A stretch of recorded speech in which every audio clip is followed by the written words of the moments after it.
just like them.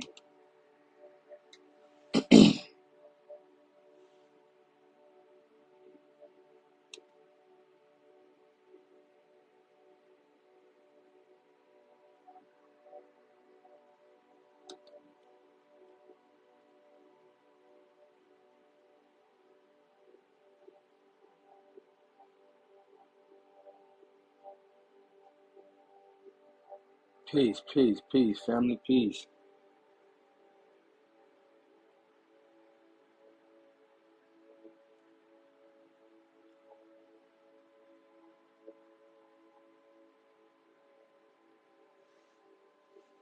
Peace, peace, peace. We doing a little rerun of the same lecture yesterday. You know what I'm saying? Today I want to get into like some Q&A too. So if you stick around, you got some questions, whatever. If you have any questions, just hold that to later on when we get to it. Now I'll answer your question to my best ability.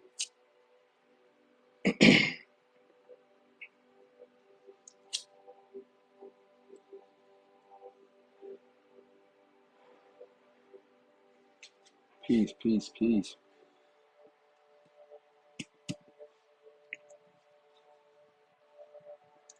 The question is, who are you? Are you physical? Are you non-physical?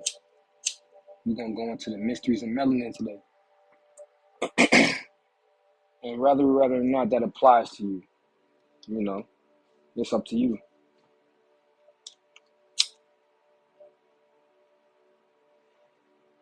We want to connect some dots. You feel me?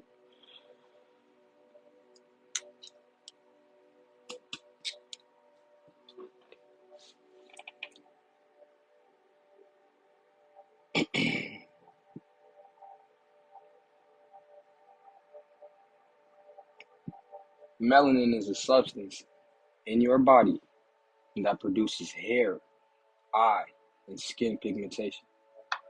The more melanin you produce, the darker your eyes, your hair, and your skin will be. The amount of melanin in your body depends on a few different factors, including genetics and how much sun exposure your ancestral population had. The reason why we're doing this lecture is to get people to understand the spiritual, factors that goes in with melanin. We have this way about ourselves. You feel I'm talking about? A person can't talk about who and what they are because it's looked at as, projection or whatever. You know what I'm saying? But you don't get mad at a billionaire because he has $1 billion. He just has $1 billion. An individual with this substance and what they can do with this substance is what it is.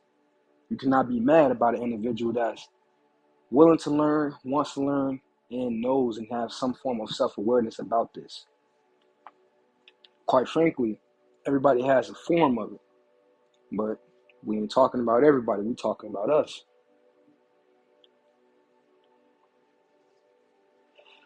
That's the thing here. And when we start talking about us, it begins to be a problem. Say, for instance, weapons. You feel I'm talking about? Artillery, guns. You need polymer to create that, right? Melanin is a complex polymer that originates from the amino acid and tyrosine, or the amino acid tyrosine.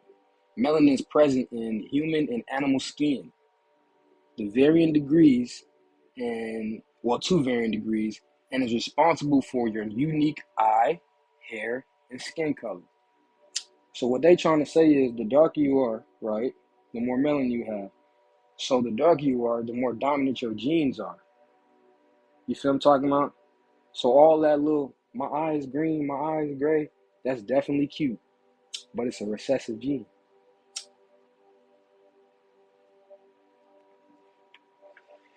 We not in it to for looks and none of that. You know, when you think about the ancients and how they made it and how they interacted with everybody else or whatever, it's based off of genetics. They still do that in movies and all that stuff. Who got the good genetics? In nature, that happens. You know what I'm saying? A female animal will not mate with another male animal if he has recessive genes. You feel me? But the thing is, in the human family, the individual recessive genes, we tend to feel like that's beautiful and we like that. I'm not saying it's not. What I'm getting at is it's oversaturated with that.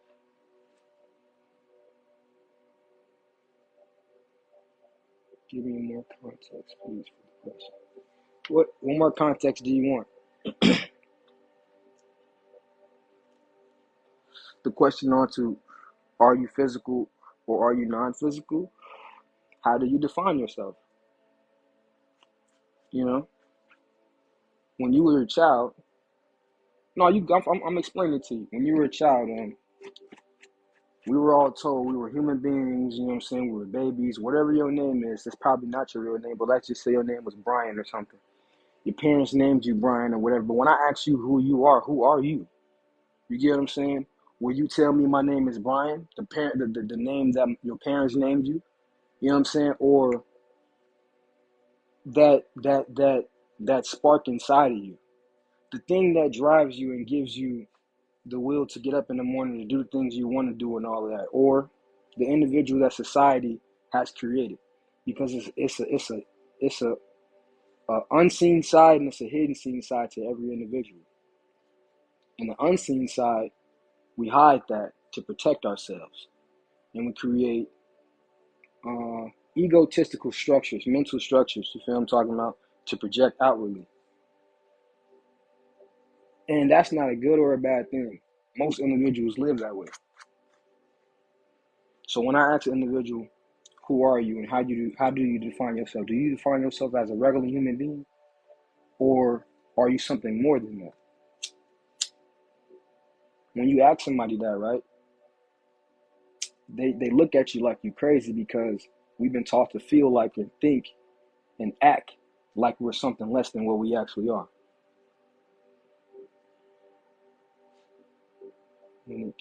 Words are not enough to say who I am, especially when it can be misconstrued. I mean, it can be misconstrued, but it still goes back to what I just said. How do you define yourself? It's about what you feel like. That's what I'm getting to. That's what I'm really getting to.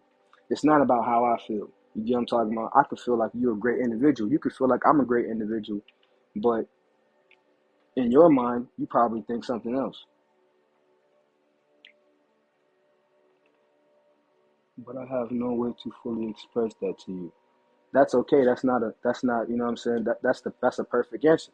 You know what I'm saying? I'm not looking for no right or no wrong answer. I'm just looking for your answer. So if an individual got up here and said, well, hey, I'm just physical, I'm this, then that's that. Yesterday somebody said that. Somebody was like, man, my doctor said, I'm physical. And he could have been playing, or he could have been absolutely serious. But that's what we getting to here in this spiritual journey. You feel me? Understand that regardless if we are spiritual or physical or not, like, depending on how we define ourselves, we have something called energy vampires. You feel me?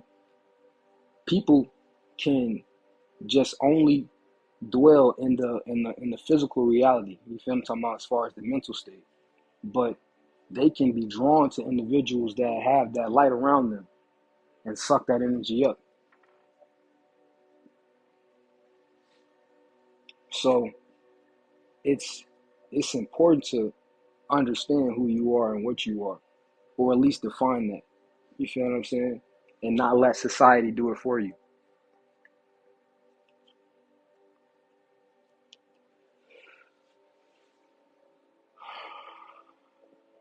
Melanin provides pigmentation to your skin, your eyes, yada yada yada.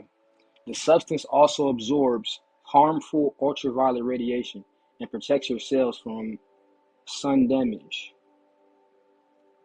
Melanin produce melanin produced melanocytes. These cells are located in different areas of your body, including your hair, your innermost layers of skin, your pupil, iris, substantia nigra, and local coroneus, the areas of your brain, and the medulla oblongata. There's some other shit I can't even pronounce that, but it's the inner part of your ear. So what I'm getting at is, hold on, let me see what he said. Physical, yes. Non-physical, yes. Yeah, and that's okay if you define yourself as that. Now, look at this. All of these different melanin combinations or cells and all of that stuff or whatever, all of these things exist as spirits, gods, goddesses. You feel me? When we meditate, when people be like, go inside yourself, go deep within or whatever, and then they come back with these deep revelations, this is what they're talking about. You're utilizing this aspect of yourself or that aspect of yourself to be able to travel these worlds or whatever and have these experiences.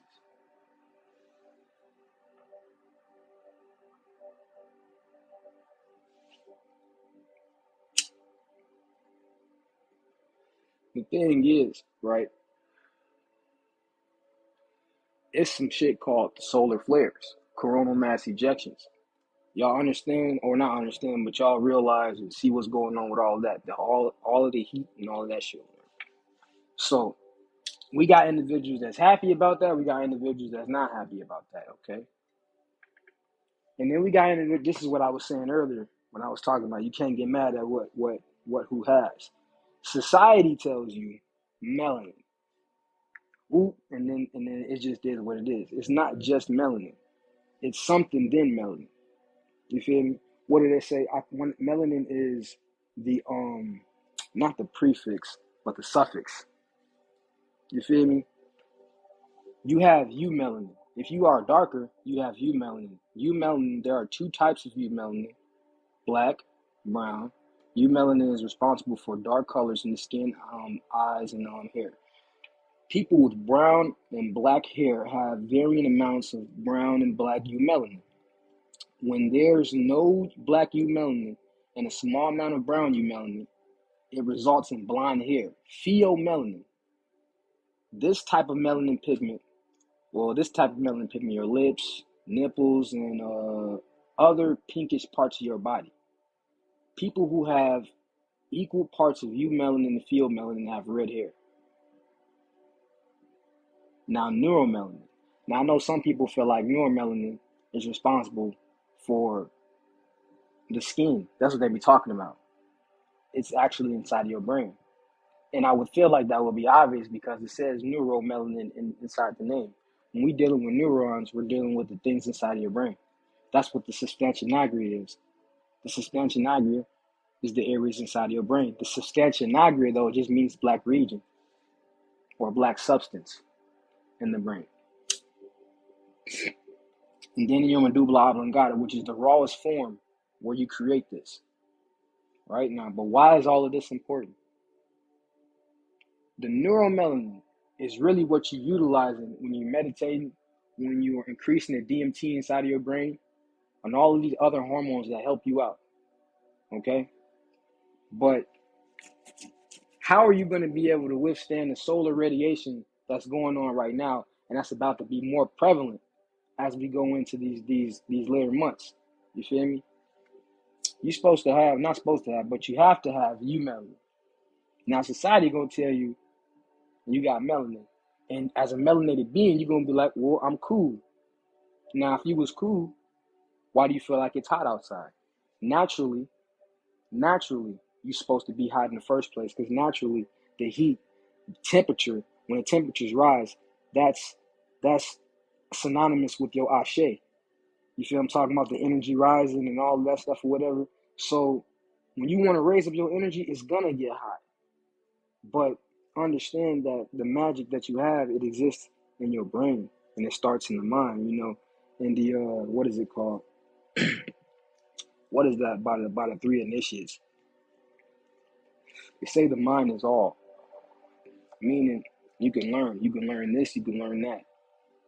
So if a group of individuals can get you to believe what is going on is actually working against you, you can convince yourself. And by self, I mean your subconscious mind. You feel what I'm saying? Because your subconscious mind is what creates your reality. So if you convince that to create that type of reality around you, how do you think you're going to survive in that? Now, you have what it takes if you have melanin. But remember, I told you, these people told you, hey, all you have is this. So you just feel like you cool. No, you got to look deeper. My enlightener always told me to dig beneath the surface. And I was like, I never knew what he was talking about. Never. All right. I want to read this by this dude. What's his name? Dr. Joseph A. Bailey. He from Maryland. After discovering blackness, this is a divine principle of the cosmos. Black being the producer of superior mental and physical organisms, inferring black to be ultimate in spiritual perfection. Ancient Africans profoundly called themselves a black people. Melanin, black or brown, pigment, as the keystone orchestrator element in the cosmos. It is in the greatest abundance in the darkest colored people. One of its widely imparted and many benefits is black people's mental process, brain power, being controlled by the same melanin chemicals which generate their superior physical abilities. It says melanin enables black infants to sit, stand, crawl, and walk sooner than those with fewer melanin. Melanin causes human beings to demonstrate more advanced cognitive skills. Black is etymologically it means chem, like for chemid or whatever. But this is the root word for chemistry, it says. The study of life's building blocks, which themselves are founded upon carbon. Melanin is the black element present in all living carbon matter, and thus is a part of living tissues of every creature or creation throughout the cosmos. That little color right there. This is why it's so important. This is why we say what we say, when we say it, and how we say it, and this is why we feel so proudly how we feel. But when we say we are black, we're not saying we're black, oh, I'm black because of this, because of that. It's because of this. And all of this science was based upon this, is what I'm getting at. So when a person comes to you and tell you, hey man, you shouldn't be talking about that, you wrong or whatever. No, that's wrong. The ancient Egyptians, all of their science, right? You can cross-reference all of the modern Christianity, the Hebrew Israelites, the Muslim. You can cross-reference all of that and go back to that. Now it's stuff older than Egypt, yeah, but it's not documented. You feel me? You gotta understand that all of these individuals came from up out of there, so they had to come from one other place as well. So understanding that, we based our spirituality off of what was going on inside of us on the quantum scale. This is why they say as above, so below. The macrocosm, microcosm. Also, when we dealing with this particular light or whatever, right? Because that's what your melanin is. It's a light. It's a dark light. It's a light that you cannot see. You get me? The Egyptians called it Amen. When you pray, you say Amen. Amen means the invisible one. You feel me? And when they combine them together, you get Amen Ra. Or you say Amen Ray. Amen Ray is the heat that comes off of that. And that's the actual energy that we're dealing with. And Amen was a part of some primeval gods. That was called let me see what it says. The Agduad. Couldn't say that yesterday. But it's the Agduad, right? The Agduad is a group of 8 gods. Now, on a primeval scale, these are 8 primary elements. Now, they're gods and goddesses, like I just said, but remember I told you, there are 8 primary elements. Your alkalis, alkalines, borons, carbons, nitrogens, oxygens, halogens, and noble gases. So if we can understand how these things work and how the gods and goddesses work inside of your body, because when you understand the primary elements, and you go back to spirituality and the world mythology, you go back to mythology, and then you cross-reference that or whatever. What you're doing is you understand yourself. I think people where they fail at, they're trying to get the mythology and they wanted to just be like this and it's gonna happen like this. No, it's already happening and it had already happened inside of you. This is where we get it from. There was a group of individuals, all of us, and I'm just gonna say it was a group of individuals, all of us, the ancients, group of individuals. And when they went inside of themselves, they seen so many different things, so many different universes and what do you call that? Dimensions. You feel me saying? Worlds and all of that. Galaxies. And what did they do? They wrote that down in history.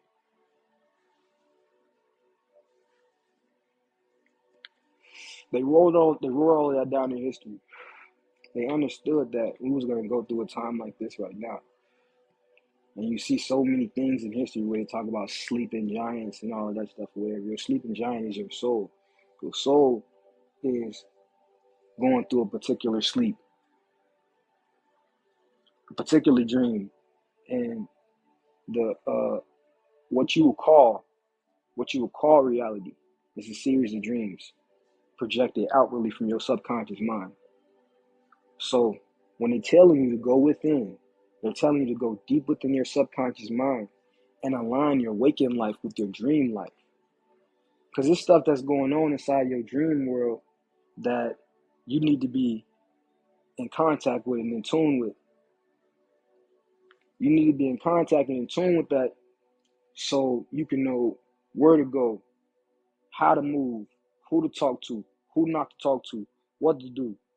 You feel what I'm saying? When you do these things, you know just what to do. Most of us are trying to get on the path with a whole bunch of other individuals, but it's not like that because your genetic code is different from every other individual.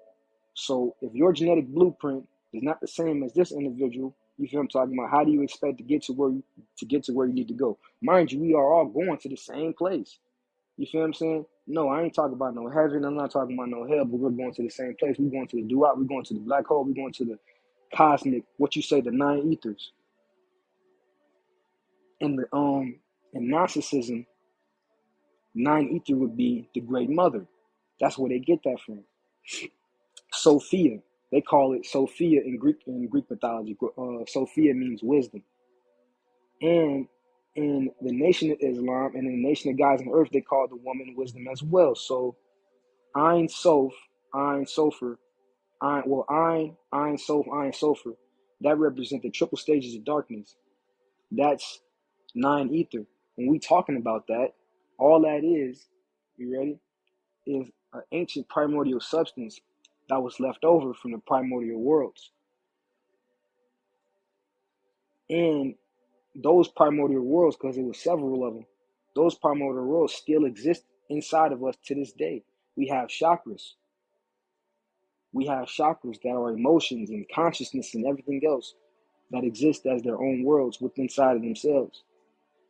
That's what these things are. Some people will call them what's that word? They'll call them little melanin centers. Dr. Africa used to always call them little melanin centers, but that is because we're talking about melanin. And that's all it is. It's a black hole. What does black holes do? They absorb everything and nothing can escape that. So with the solar flares, the whole thing with the solar flares going on, if you do not have the U melanin inside you, you will not be able to absorb. You will not be able to absorb the ultraviolet radiation, which is the hidden light or the dark side that we're talking about, the light codes and all of that stuff or whatever, and stabilize it. You feel what I'm saying? You will not be able to stabilize it.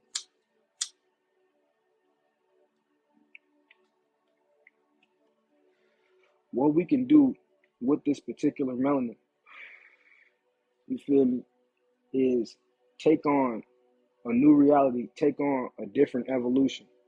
In Gnosticism, right? Hold on, I gotta get this person up out of here because they I'm not even gonna get them. I'm just gonna put them on mute. So in Gnosticism, you have the Christos, the Christ, the autogenius, the self-created. The self-created came way before what you would call nine ether or Sophia. That Sophia was the youngest emanation, the youngest form of light that was created in this primeval substance. So you have individuals that come on here and be like, hey, yeah, we was created by God or whatever. The thing is, who are you, right? Are you physical or are you non-physical? It's not, I'm not telling you, you get me, who you are. I'm telling you who I am. I asked you. So you don't get on here and say we, you get on here and say me. So if you say me, I was created, that's fine and dandy. And Gnosticism tells you a different story. Gnosticism tells you that you created yourself because the Christ represents you. The only reason that we're here is because Sophia, the great mother, the nine ethers, is responsible for this physical reality. What do I mean by responsible for this physical reality? You know how the individual just got on here and just talking about God. Okay, well, the particular God that they're talking about, because they said Yahweh, and that's another name for this particular God that's in Gnosticism that predates Christianity. Sophia seen everything that was going on. You feel what I'm saying, around her in this primeval world. Everything that was happening. It was so many different lights that was being created, so many different dimensions. Mind you, the Gnostics call these things aeons, and aeons exist for about billions and billions of years. So these were realms that were creating themselves, is what I'm getting at, but in the form of duality. And Sophia did not create her creation in duality. Her creation was called Yaldabaoth. Yaldabaoth means come here, child, or move over here, young man, basically. And it had a form of what did they say? A lion, a snake, a serpent, or something like that, or whatever. But the Gnostics, these were individuals that were preaching a gospel, and they were saying that, hey, yeah, God is real, but God is actually the devil. The God that people worship now, the actual biblical God that people worship now, the Gnostics back in the day, the first Christians were calling that God a devil, is what I'm getting at. So it's funny to me that individuals get on there and say that, but they haven't really studied what they really practice for real, for real. These individuals that's spiritual, us that call ourselves spiritual, I don't know. Nobody never said they don't believe. We say we don't worship. Maybe we understand what it actually is. You feel me? Maybe you don't. Maybe you do. You know what I'm saying? But the thing is, you can't project. You can't project. And you cannot tell me I'm projecting if I'm on my own live. It's crazy. But anywho, right? Back to that. The only reason you're here is to raise up the frequency that fell from that particular realm, that particular high. They call it the Most High. The Great Mother, what they call Sophia and all that, that is not that. We are to raise her up out of here. They say we are in the 8th dimension, and you have Sophia, the 9 ethers, in the 9th dimension. Why do you think Sophia exists, or that exists there? It exists there because it failed. And only when it raises up in frequency, it can rise back up to its highest point. That's the whole concept. Now, you can look at it like that. We hear raising up the Great Mother, or you can look at it like I'm raising up myself. Either or, because we all one, but that's what's going on here. You feel what I'm saying? Now, Yaldabaoth, watch this. Yaldabaoth, God, Yahweh, whatever you want to say. Yaldabaoth, when created, was ignorant and created basically was like a cosmic abortion, bastard. In the story, they say Sophia created a cloud-like bubble and surrounded him with it. That's Zeus, hidden, hiding, the ugly one. That's what they say, the ugly one. So you know how we in Greek mythology they talk about the Titans and all that. These are ugly, monstrous beings or whatever.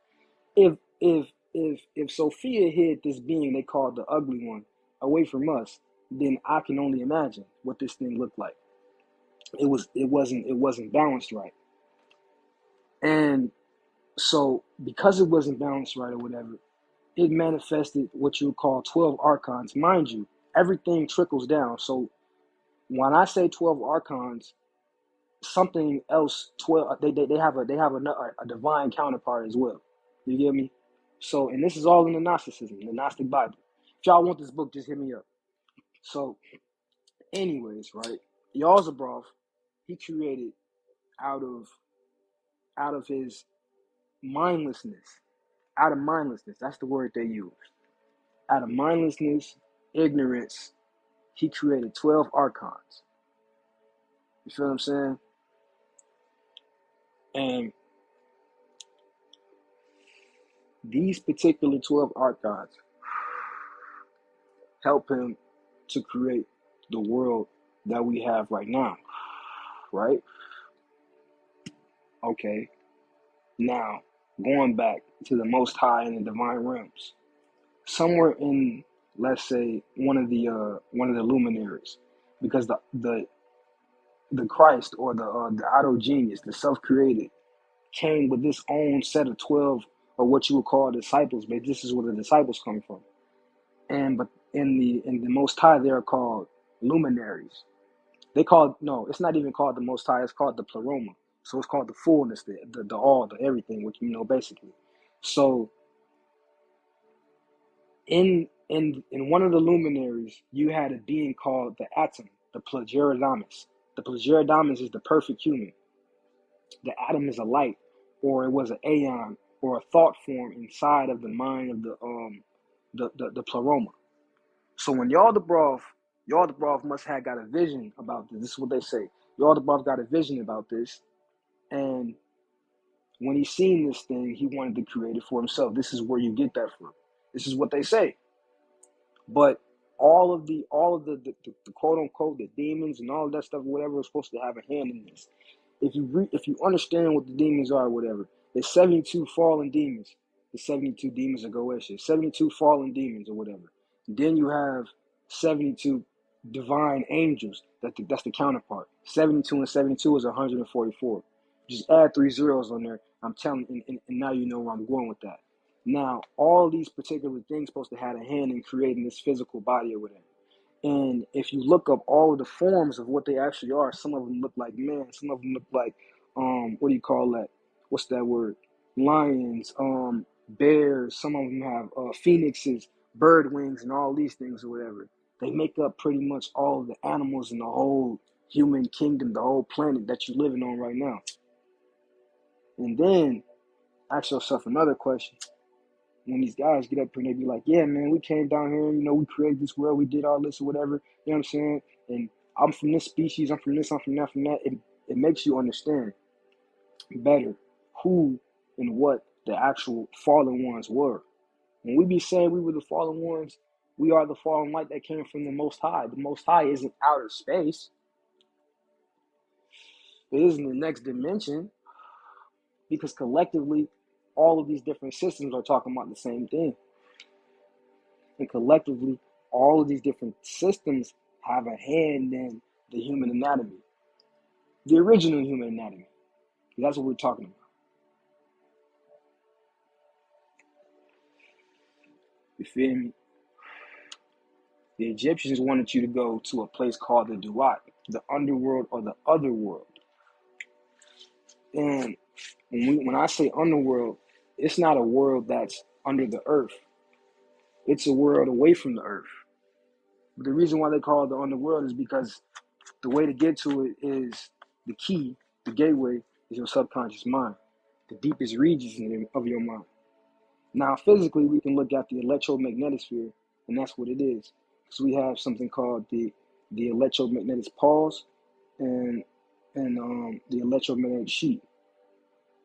And the Egyptians call that the waterways of Nu.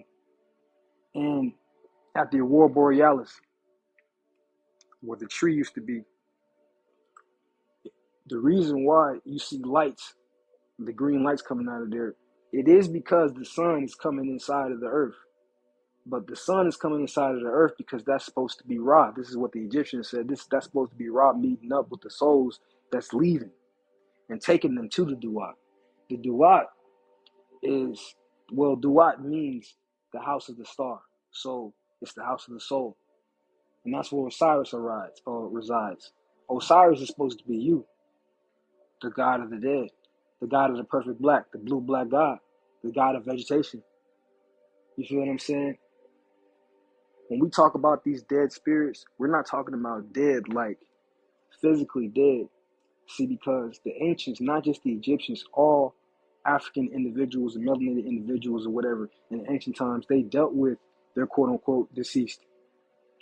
They didn't cut them out of the community workings, none of that.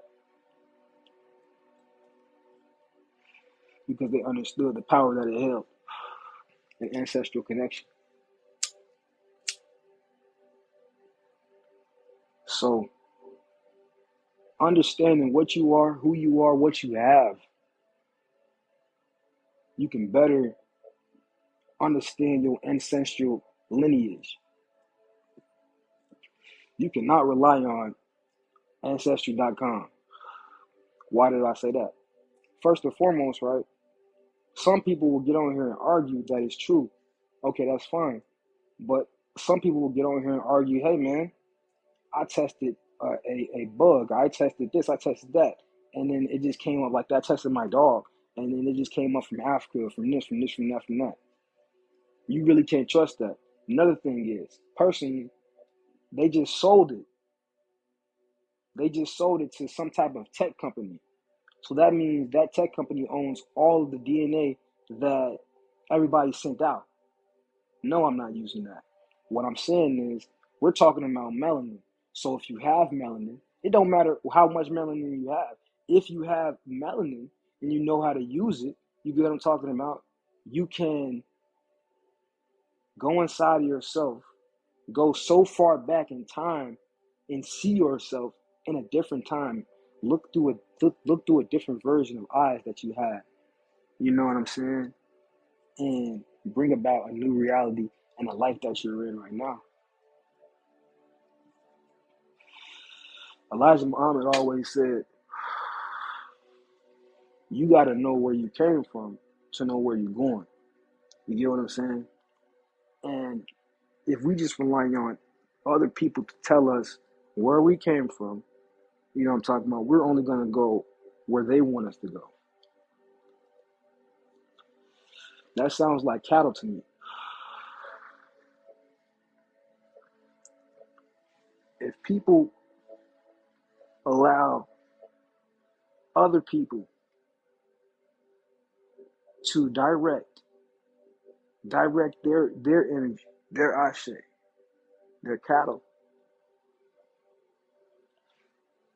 you harvest animals every day for your personal gain, right? And you accumulate fear, anxiety, disease, all types of negative energy. But it's energy that you're harvesting. You know what I'm saying? So think about the environment that you live in. You're in an environment where you're prone to be anxious, you're prone to be mad, you're prone to be have violence. You know what I'm saying? And you're directed to go here, there, because you know you're separated by class. Now, when it's time to go, or not even when it's time to go, when you have those days when you just feel depleted, that's when you know you have accumulated the most energy they came to take. Or when you have those nervous breakdowns, or when it's just one of those days for you. That's when it's time to come and take.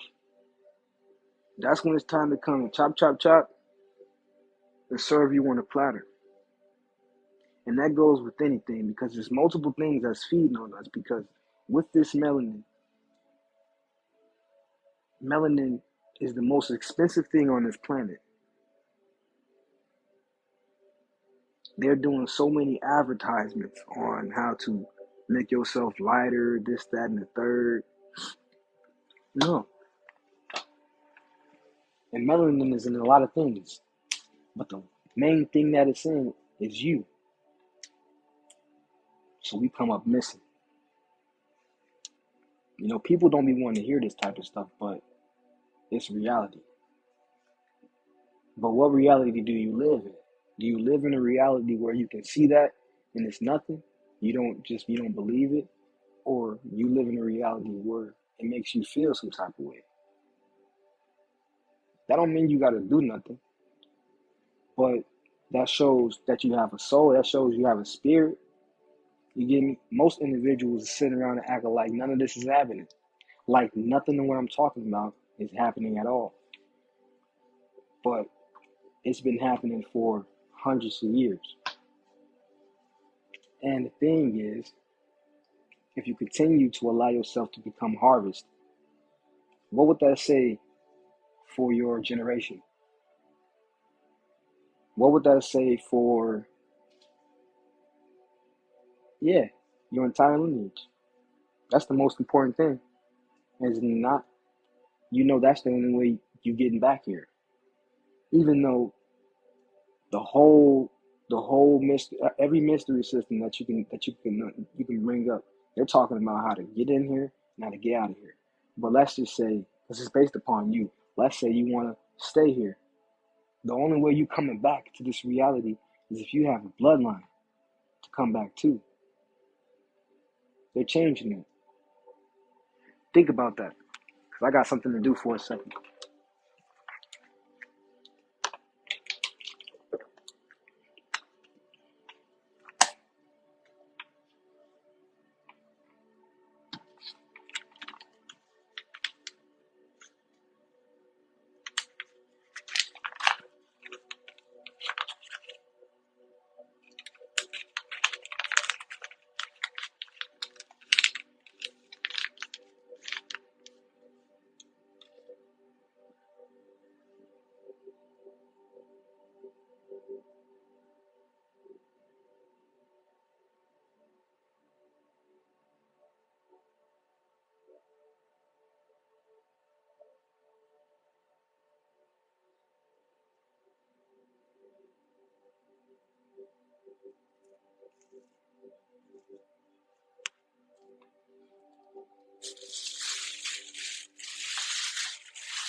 I don't even know why I do this.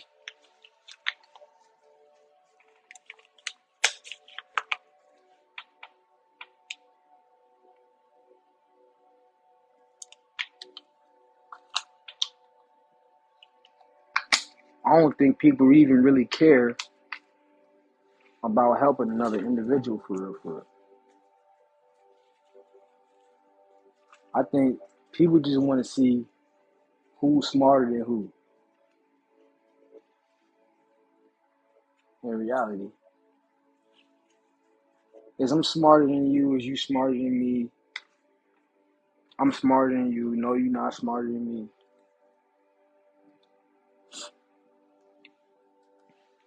But why does all of that even really matter?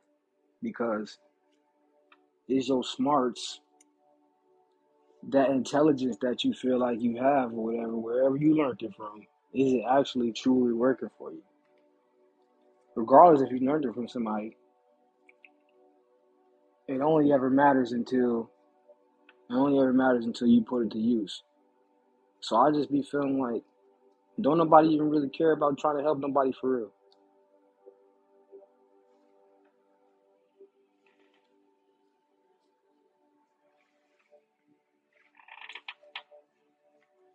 Everybody just worried about what their opinion is.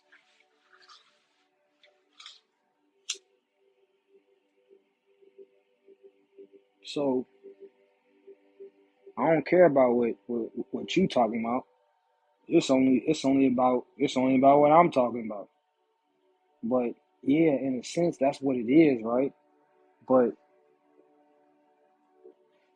people are project their own personal insecurities onto you. And I know I just came out of left field with that, right? But that's what we do. I just I just got the urge to speak on that because I really feel like I'm seeing it. Don't nobody really care. The only thing is look what I can do. You know what I'm saying? But is what I'm doing actually helping not only myself but other individuals? First and foremost is helping myself because let's say this individual is doing something that's self-destructive or it's destructing or whatever, and they haven't even done the due diligence to even understand what it truly is. And then you got other people following you, you know, you have that aspect of it. But some individuals truly put the work in, put the time in to understand self. This is what this is all about. That's why I put Baphomet up there. This is what this is all about. It's about the self understanding self. What Leonardo da Vinci, he created that the perfect man. The Baphomet is just another symbol for that. You don't see the sixth symbol because it's hidden. It's behind it. So you don't see it. And it only ever comes into play when those two circles come together and rise up. Because that's that Kundalini.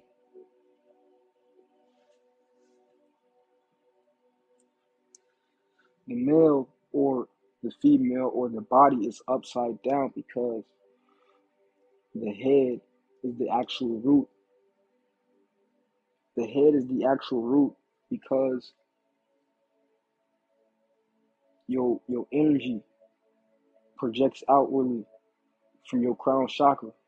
And your crown chakra goes into the cosmos. So when you turn the pentagram upside down, you projecting it in, well, not projecting it, but you pulling the energy down, cosmic energy.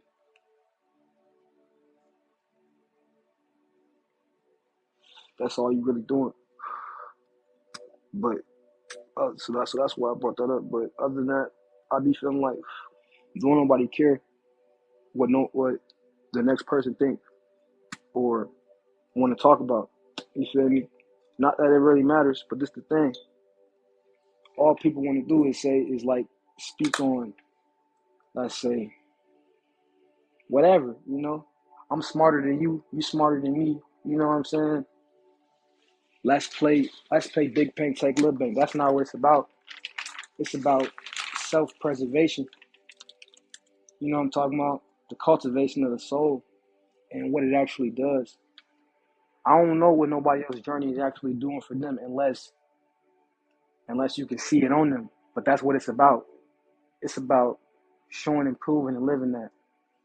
It's not about you trying to prove it in a sense of, I got to convince this individual. No, you got to convince yourself. So in the Bible, they always talk about never, God say don't judge or whatever. You don't judge because in the Kemetic mythology, you have Mayat being the judgment, the harmony, the truth, and at the balance of the heart. You're actually judging yourself. You're judging your particular humanity. They say it's the war of Horus and Set, the conscious mind and the lower self. The lower self being the humanity. Knowing that you are divine on the inside, and on the outside, you're supposed to be a human. The human is that particular demon, because when the demons fail, the demons are supposed to represent a form of light, because that's what an angel is, an angle of light. So when light falls, it solidifies. That's what your melanin is. It solidifies, it ionizes, crystallizes. Now you're here. The thing is, you're supposed to raise up yourself. Yourself is that light that came down here. Because doing that, right, let's just say, because it's really based upon your mental work now. So you debate that individual. Let's say whatever they're doing is working for them, but you want to debate with them, but their mental state is probably not really there or whatever. And you can deter them from doing what they were doing, getting them off of their path. That's the worst thing that you can do in this spiritual journey. To any individual, that's the worst thing you could do. Whatever somebody resonate with, they resonate with.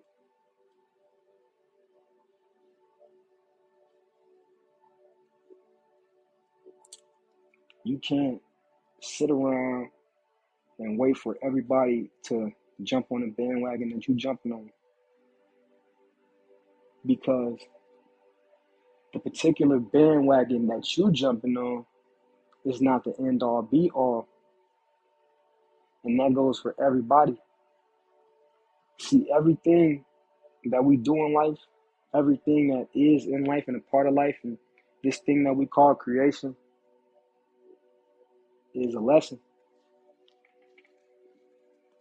based upon a certain amount of principles and codes, the science of laws, nature. You know what I'm saying? Hermetic teachings. You know? So some individuals are quicker than others. Meaning some individuals got this information a while ago. You know what I'm talking about? Some didn't. But it resonates because they was ready to get it. You know what I'm saying? They was ready to get it. And what they had done in the past life, you know what I'm saying? They just ain't rocking with them. Like they rock with it, but they know more. That's the thing. And you have some individuals that's like, nah, I'm scared. This nigga, I don't know what he talking about. Or she or whatever. And now you sitting around worried about what that person doing. Can't do that. Why you can't do that? Because it's bigger than that. Let me tell you something. You're gonna meet people that you done met in ancient times. We was flying shit. We was doing shit with our minds and all types of shit, right? But you gonna meet these individuals in this modern day, and they're gonna be doing the same shit that I'm doing right now. or the same shit that you doing. Whatever it is you're doing, guaranteed it's gonna be in line. What that mean? That's a cosmic family. See, the mythology of family comes in that how we make babies, right? How we interact with community and how we interact with ourselves. It's not really based upon being born into a family. That right there is based upon what I just said. So to further, explain. You're born into a family. So you have a set of characteristics because you're supposed to get genes from this side, genes from that side, or whatever. So I act like them, I act like that. We do this, we do that.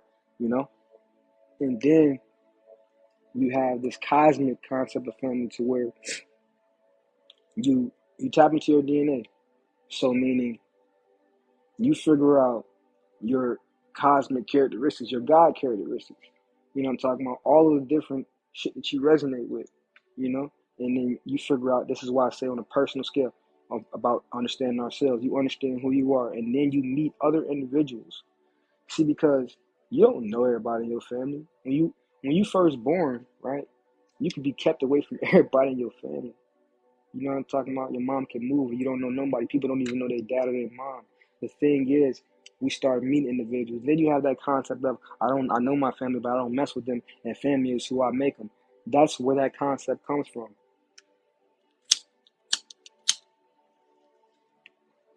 So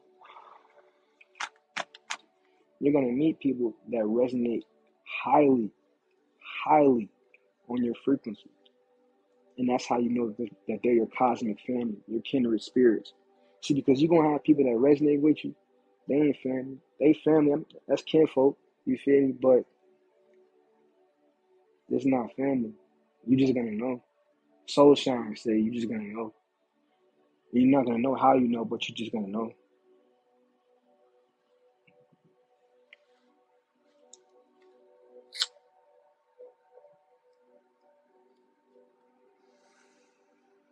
You're going to know when you meet your cosmic family.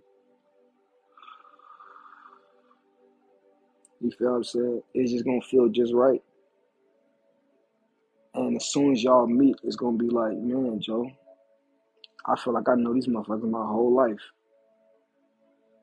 You know? You don't want to be no energy vampire and try to deplete them, whatever. You want to just let it grow genuinely. You feel what I'm saying? Peace, peace, peace, Dr. Mama, peace. Listen, Dr. Mama, I I'm doing my what do you call that? Doing a little lecture on a little melanin or whatever. We spoke on, let me see. We spoke on a few aspects of melanin. We spoke on almond and almond being the hidden light, the pheomelanin, the melanin. We spoke on the Agduad, the eight primeval gods, and the 8 primary elements.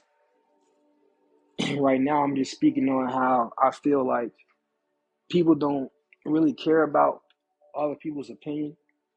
So, like, say if you was going live right now, or whatever, somebody would get on your live and be like, and nobody really done this like that, but I'm just saying, this is what I see. I just feel it. People like they get on your live and deliver comments or whatever, or want to come and debate you and all of that stuff. The thing is, I don't feel like nobody's coming to learn. Everybody's trying to teach something. So regardless if you disagree or agree or not, the individual that you come into is trying to teach something. So I feel like most individuals is coming with the intention to debate. And if you're coming with the intention to debate, then you're not coming to learn. And that's what this is all about, because they're trying to teach, but ultimately we're living in the age of Aquarius, and the age of Aquarius is the age of information. Thank you for the likes. It's the age of information, you know what I'm saying? And we are supposed to be absorbing all the information that we resonate with. You get me?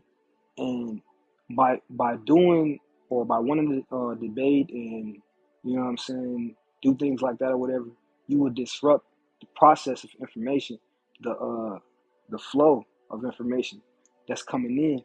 You know what I'm saying? And it's certain individuals that resonate with it, certain individuals that don't. You know what I'm talking about? So you gotta be able to decipher what's going on. That's what this is all about. Nobody in the ancient world never debated. That wasn't a thing. You know what I'm talking about? People didn't debate back in the day. Now people want to debate. People don't want to learn. You get what I'm saying? It does not matter if you don't agree. If you don't agree, then that means that you don't resonate. So that means you just go away. You know what I'm talking about? But if you resonate, then you're there to learn. You get what I'm saying? But because if you're not, like I just said, you're disrupting the flow of the energy. So ultimately, I feel like we gotta watch out for individuals like that. And I got into this information by debating. Not all of it, but I was studying and I saw debates. And I was like, oh, that's. But then I really figured it out. Nobody's really getting nowhere because everybody has promising points. I come from the understanding that we all one and everything is all one. So understanding that, when I hear somebody debate, it's like, damn, but bro, he right and he right and he right. That just means I resonate with both. But I'm coming into the perception to where I can see everything as one truly. And it's really amazing. I don't understand it. It would really make you emotional to me personally. I don't know about nobody else. It would really make you emotional to get to this feeling for real, for real. Like, because I can look back on my life, you know what I'm saying, and be like, dang, everything was spiritual. Like, everything was like that. Everything was, you know what I'm saying? I know everybody said, but it's like now I'm going through it myself. So now I really see what they're saying. It's different when you hear somebody talking, you know what I'm talking about, versus actually going through it. So you really can't say whether an individual is going through what they're going through or not. You know what I'm saying? You can't say whether or not this system, that system, that system is true or false, or if it's working for that individual. Because there's a lot of systems that I feel like is, well, I don't agree with, I don't resonate with or whatever, but I know for a fact to be working for individuals. So how does that work?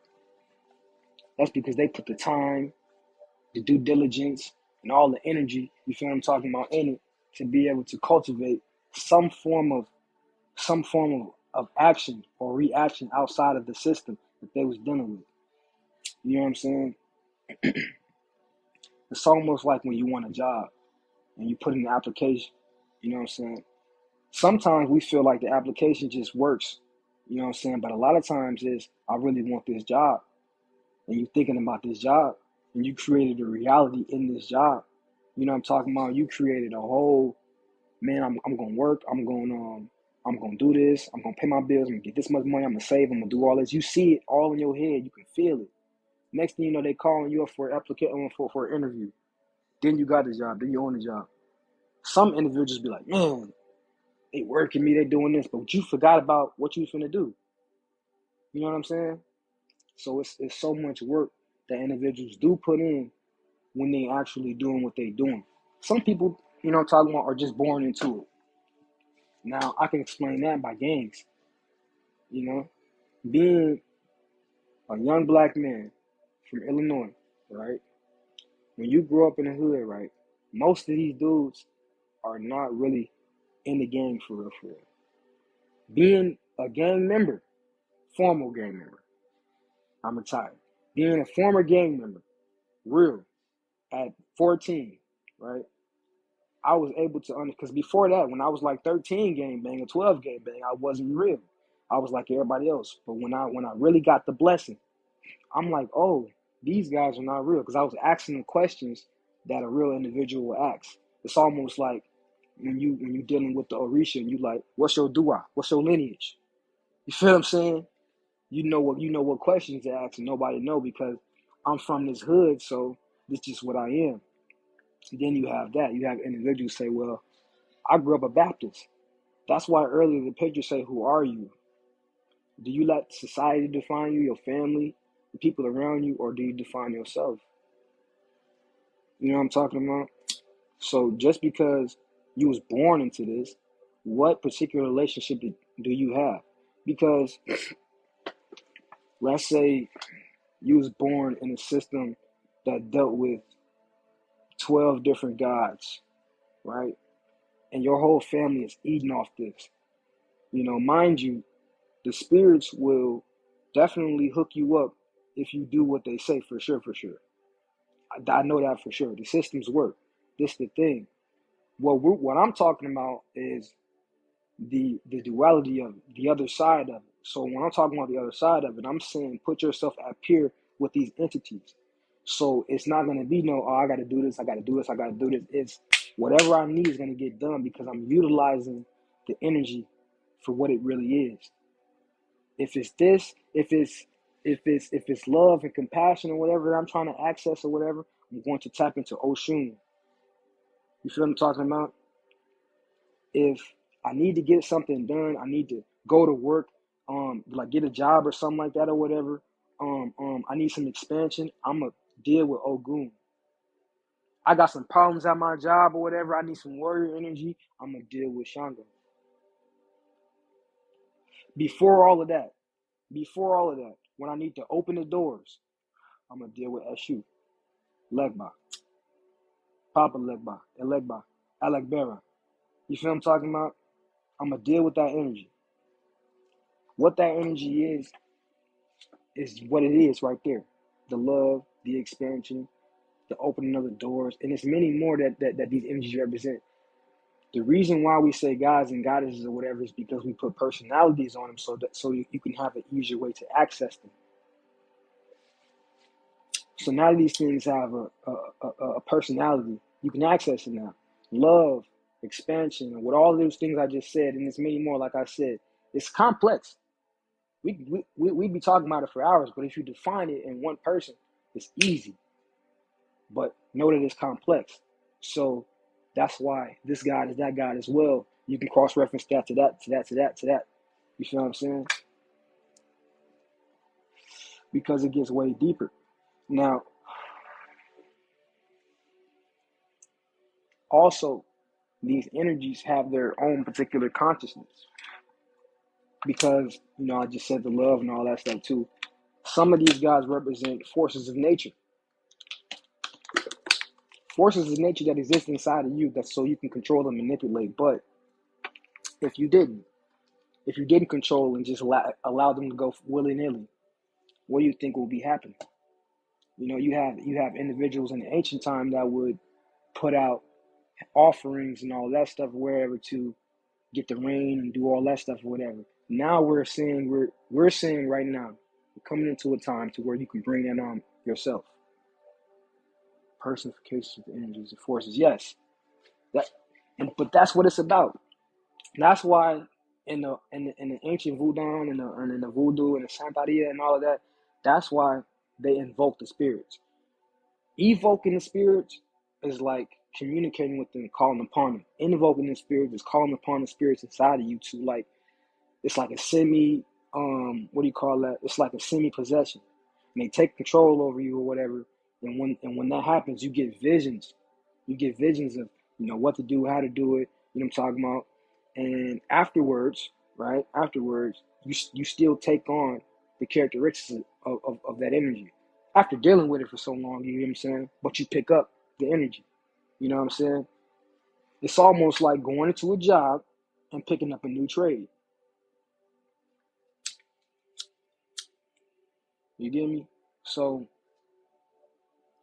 ultimately, right, you never really know what an individual is dealing with, who they're dealing with, who they know and what they know. How it's working for them, what's working for them. What you wanna get to is what I'm doing working for me. If it's not, then listen, that's not a bad thing. It's not a good or a bad thing. Because it's a good thing because right? Now what you gotta do? You just gotta figure it out. It's not wrong to go and learn something else, regardless of what it is. What you see behind me, because nobody was here earlier for me to hear me explain it, is the Baphomet. The Balfame represents masculine and feminine energy. The circles around it represents the Kundalini energy. You get what I'm saying? The reason why, so this is the body. You feel me? So the reason why it's upside down is because the head, when like your chakras from your root chakra to your crown chakra, the head is the actual roots because the head goes out into the cosmos. So, but the reason why I brought that up is because I was not dealing with that before. You got to work your way into this. You got to work your way into the energy. I wasn't dealing with no angels. I wasn't dealing with none of that because you have individuals that deal with the Bible, solely with the Bible, and they will try to get down on me if they saw this, right? But they not dealing with no angels because to them, that's demonic. How is an angelic force demonic? This is what you read about. This is what you pray about. This is what you deal with, or whatever, but you won't deal with it in that nature because it's foreign to you. That's okay. You know what I'm saying? That's okay. We've been doing this forever, but that's okay. I see my dude, the alchemist in here, man. What's going on, Joe? But yeah. So ultimately, whatever you're doing should be working for you. If it's not working for you, then I advise you to do something that does work for you. Regardless if you have melanin or not. It is important in some cases when we're getting down to the bottom of it, but if you don't know how to work it, it will work against you, like it has been for the past however many years. Thank you. I know it's not that many of us, but I was supposed to do, and I was supposed to do a question and answer. So if you guys have like any questions, I will do my best to answer them to my best ability. And it could be about anything, no matter.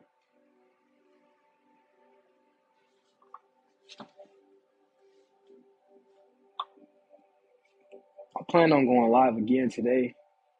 I stayed on here actually too long. Not really, I guess, but because I was going to go live again, like at 6, but I'm not going to go live again at 6. I'm probably going to go live again probably a little bit later, like around like 7 maybe. But yeah, if y'all got any questions, y'all need answered, or y'all want answered, y'all wondering about anything or whatever, I'm talking about, y'all interested in anything, now's the time.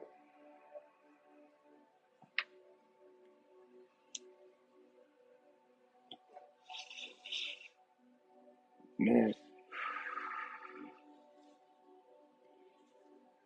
these solar flares, it's been getting so hot. Y'all got to look at this as we getting charged up. In a way, you got trillions of cells. Hold on. I think you are flowing great. Just speak what you comes to you. Okay. And y'all got so many cells, like trillions of cells inside it. Now, speaking about the gamma ray burst, if you were to be charged fully, like what I'm saying, all the way, that would be worse than the gamma ray burst. We walking nuke bombs, literally. And all of these cosmic rays, because these cosmic rays are different from the regular sun rays that we get. So all of these different cosmic rays that we're about to be accumulating is about to charge us in a different way. I really wasn't aware of the solar flares impacting. Yes, listen, I'm not even gonna lie to you. The only thing is, I feel like you would have to know about it to really to you know what I'm saying. You say you wasn't aware, so I feel like you really had to know about it. But it's not really nothing to be like, oh, well, you didn't know about that, because it is getting hot. So if it has been getting hot, then you are aware about it. But the thing is, I think, because I was talking about this a few years ago, and because I had just learned about it, and it really wasn't happening though, but I was just learning about it. It was called coronal mass ejection, but that's what a solar flare is. And I'll be heavy in the science. So when I see so many videos and they talk about us getting hot, and I actually feel it getting hot, because I'm in North Carolina, and it's hot down here, but it don't it it don't be that hot to me. But now it be really really hot because I always wear all black. I wear a black hoodie, a black pants all day, every single day. You feel what I'm saying? And a turban. And I don't be hot. And everybody be like, you ain't hot. I don't be hot. I wear it all throughout the year. But now it's getting different to where I really can't wear it. So I'm like, oh, it is getting different. And I see the video, so I'm like, I'm knowing what's going on. So now I feel like more people are becoming aware of it. So even though you wasn't probably aware of solar flares, if you was aware of the heat and it is like a difference in the temperature or whatever, you was aware. Remember what I told you? It's all inside of us.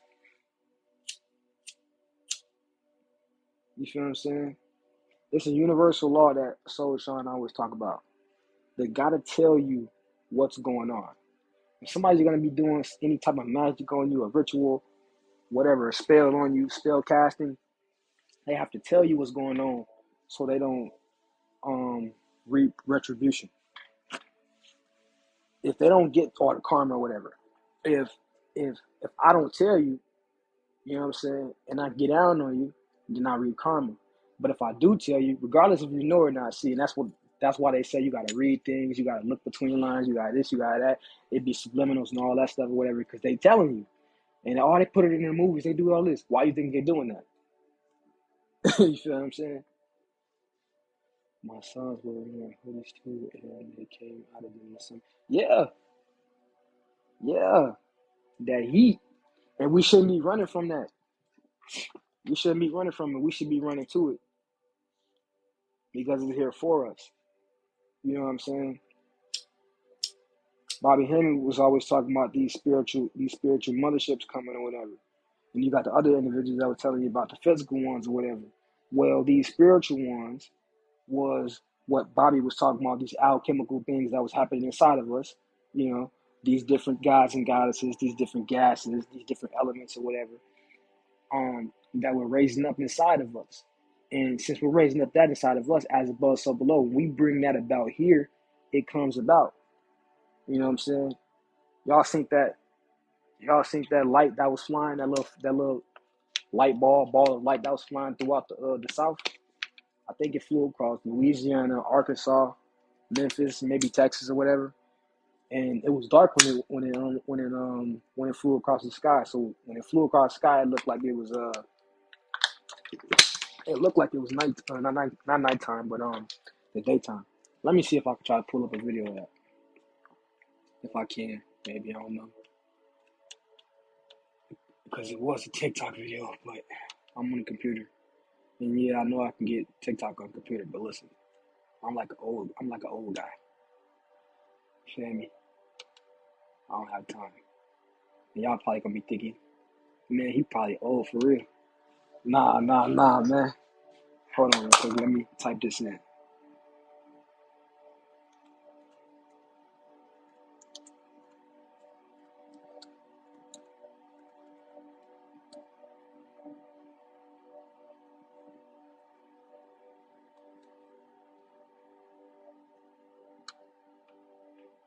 Let me see. Man, they got all these dumb videos popping up.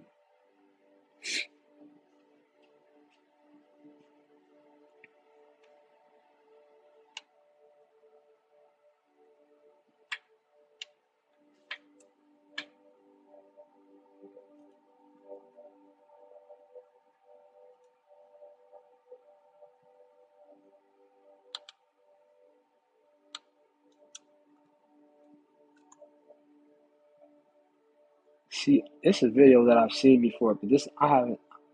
That's not the video. Cause y'all seen this video. I know y'all seen this video. That little video with that little like ball of lighting that's traveling across the little train tracks. That video 2 years old. I can't even find the video. But if y'all seen it, it's a what that say? Typo, sorry. Um it still be out in the heat, doesn't matter. No, yeah. I don't know. The heat be making me feel like now, because I was born in August. So I love the heat, don't get me wrong. But it be making me feel like I can't move. Make me feel like I don't want to move. I ain't gonna lie to you. But yeah, it's so many different, what they say, phenomena that's going on right now. You know what I'm saying? And they want to keep you from it. Now, what I'm gonna tell you is what everybody else that came before me tell you. Not I ain't gonna say everybody else, because other people ain't telling you. Some people are telling you that we're waiting still, and that somebody's gonna come save you. Even if they're spiritual, they're still saying that. No, we're doing it. Everything that you're seeing right now is based upon what you're doing inside of yourself.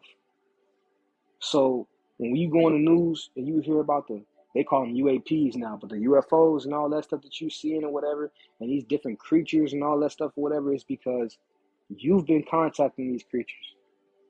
You've been, you done sent the beacon out in your spirit to call upon all of these spirits or whatever that's coming into this physical reality now. And we're living in a new reality anyway. We in the golden age. That's what the age of Aquarius is. The age of Aquarius is the actual apocalypse, the end of the world that was before. I'm gonna say it like I said yesterday. If everybody has a dollar, and you look on your dollar, and you look at that word, that little Latin word that's under the pyramid, it stands for New World Order. And ask yourself this: when you look at all the movies and they're portraying them trying to take over the world, and how they try to portray the world. They're taking it over, and this is how it's gonna be. And you can look at your reality, and you're like, man, this is what they're doing. They're doing it. They're doing it. They've been did it. The New World Order already happened. We living in it, but it's over now. It's ending right now. That's what the age of Aquarius is. That's what the apocalypse is. So you can't be scared of the apocalypse, because the apocalypse is the end of that world, and it puts you back at the top, where you belong, where you came from. Been living in it. You feel me? You came from the Most High, on a high, and that's where you're going. We descended here, we fell here in frequency. Now we're supposed to raise our frequency back up. The thing is, we believe that this is our place. Yes, we created it. We had a hand in this. But it's not ours like, ooh, it's ours to keep. No, we was here to learn and to leave, not to stay. We done great things here based upon what was going on inside of us. Ultimately, to get us to get back to where we came from. You know what I'm saying? So understanding that, what are you to do? Because you can't take none of this with you, but you can take the memories and the awareness with you. What are you leaving? The pain and the suffering. You're going to a place where there's no more pain and suffering. That's why they say it's peace. But peace just sounds boring to you, don't it? No, you get to take your awareness with you. You get to take the memory of who you are right now, or who you think you are. That's why I say you have to define yourself. Because you can't be that selfish. You done been somebody else 1,000 times. You done been a man, a woman, an alien, a snake, whatever. You get what I'm saying? And you take that awareness and you utilize that to create a new reality that fits you and your frequency. And if you have a mate, that reality will have two sons, and it would be a balanced one. But even if you didn't, if you're a balanced individual, you get what I'm talking about, that would be a balanced reality. And this is how you balance yourself, because we come with both of the dualities inside of us. I was just about to ask you.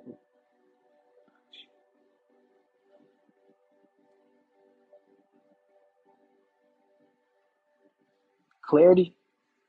Yeah. No, I feel like that's that's ultimately what it is when you're thinking about that aspect. We trying to get out of here. We don't want to stay here. That's not what we're doing here. You see what's going on right now. Now, the the the main topic of this lecture is melanin facts. So what's going on is, it's an amazing thing, because yeah, it's charging us up. But you have to have this U melanin to be able to survive and withstand what's going on. So it's really destructing right now. The NGE, Nations of Gods and Earth, they say their supreme mathematics for 8. So the number 8 is build or destroy. Right now, everything is being destroyed so you can rebuild. Watch this. If you rebuild everything, you're going to rebuild it the same way because that's what we know and love is inside of us anyway. So we're going to build pyramids and everything else all over again. But watch this. We're going to create and manifest that form of self-hate that I was saying again. Because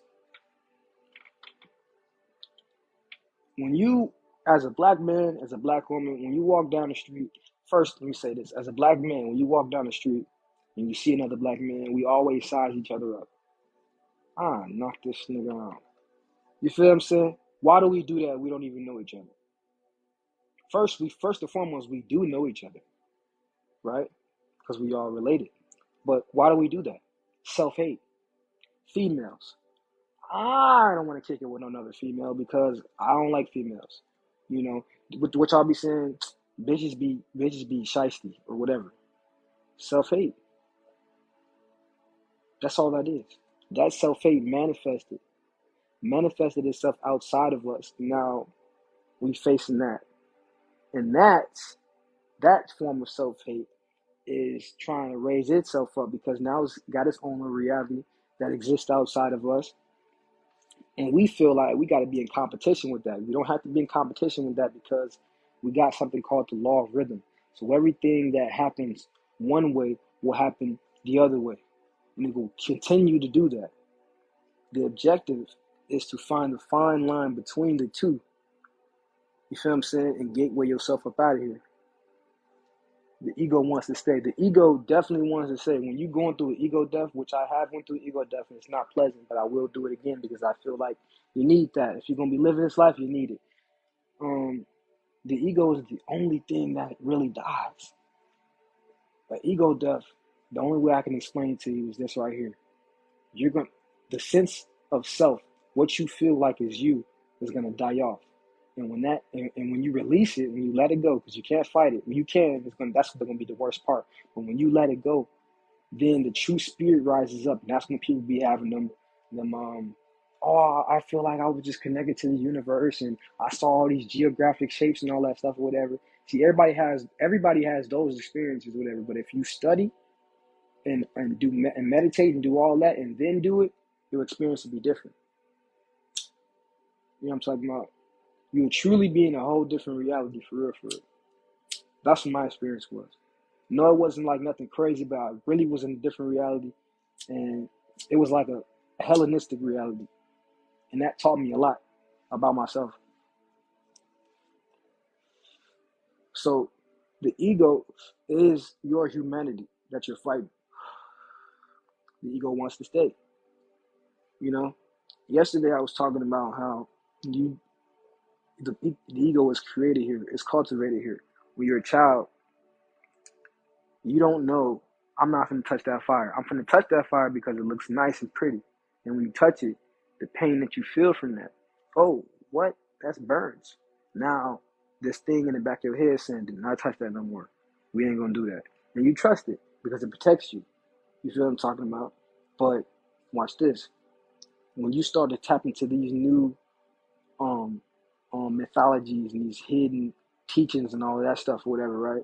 It scares you. It's not you that is scared, it's the ego, because the ego understands this, that it cannot get past that. You feel what I'm talking about? That form of reality deals outside of this reality. Anything that deals outside of this reality is supreme.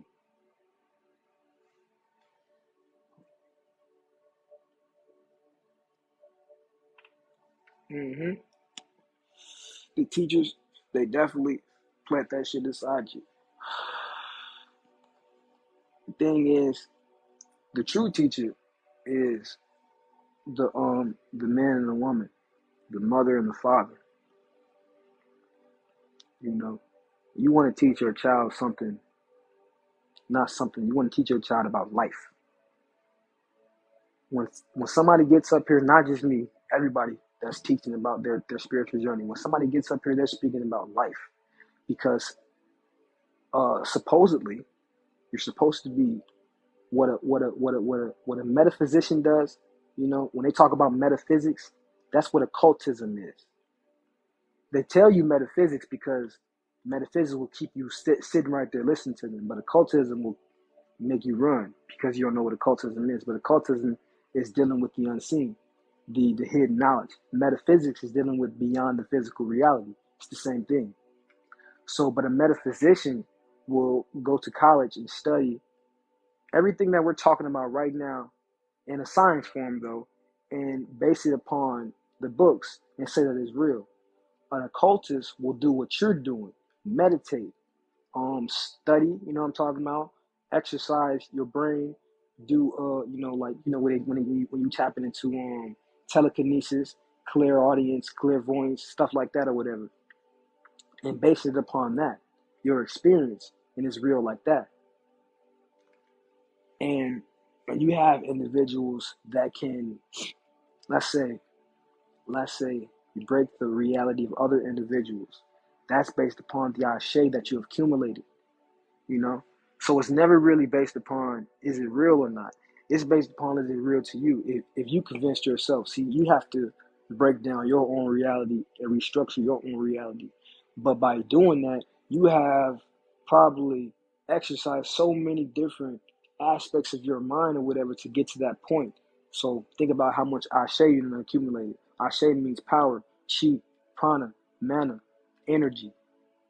You accumulate that into your astral body. And when you do that, you begin to start living a lighter life because you're eating right? You eating the highest form of life. You eating the vegetables, you eating the fruits, right? You meditating, you doing breath work, you know what I'm saying? Mudras, you're exercising. So your physical body is good and it really doesn't need that much. And you have so much energy that you're building up with your astral body, or your spirit body or whatever, so you can really live off that. You know what I'm talking about? Now you have these people that's not practicing, but experiencing these miraculous things, going through all of these different breakthroughs, having all these different revelations. Now, if you know somebody personally that's doing that, you probably see them a few years prior. They look like they was going through it. That's the trials and tribulations. It took them hell to get there. They probably was a messed up individual. They probably talked down, or you probably seemed like it talked down. But what they were doing was they were building something up inside of themselves, a certain awareness inside of themselves. And then when you get around them, they shine it so bright. Meditations, that's the key. And there's no form, like there's no right or wrong way of meditation. The only thing you want to do is quiet your mind. That's it. And so you're not trying to like shut it off by thinking, right? You're trying to shut it off by listening to what's going on in your mind. There's a lot of chatter going on in your brain, so you're gonna hear a lot of bullshit, right? But you want to listen to that, and eventually it's gonna quiet down. And there's gonna be another voice that you hear, and it's gonna be a prominent voice. You feel me? That's gonna be your voice in actuality. You know what I'm saying? Because sometimes you'll have other distinct, different voices. But that's different when you get deeper. But we're trying to talk about the self right now, because the self, the higher self, leads to everything else. In the Yoruba mythology, they call it the Ori. That's the consciousness. It's different forms of the Ori, but the Ori really just means consciousness or the soul, right? And it's different forms of the Ori to tap into different forms of reality. But you want to tap into your Ori. You know what I'm saying? You want to tap into your Ori and you want to tap into your ancestors. The other Yoruban word is Egun. Egun, and it's in the back.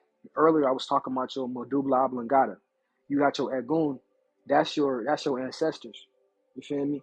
But we have to watch out, right? Because remember I was telling you about the energy vampires. Some individuals are talking to an ancestors Ogigi. Or Ogigi is like your shadow. It's an electromagnetic shadow. It's, how you got your physical shadow? It's your spiritual shadow. You feel what I'm talking about? And Yeah, the Egungun is the spiritual cult group that surrounds the Egun. So when we're looking at the Egungun, that's that creature that it's nothing. It's nobody even inside of that. It's nothing. It's nobody even inside of the thing. It's like a little cone or whatever with feathers on it. It's always dancing. That's the Egungun, but it's nobody in there though. That's crazy. But anyways, the Egungun or the Egun means bone because your blood is made of your bone marrow, and this is how you tap into your ancestors. You get what I'm saying?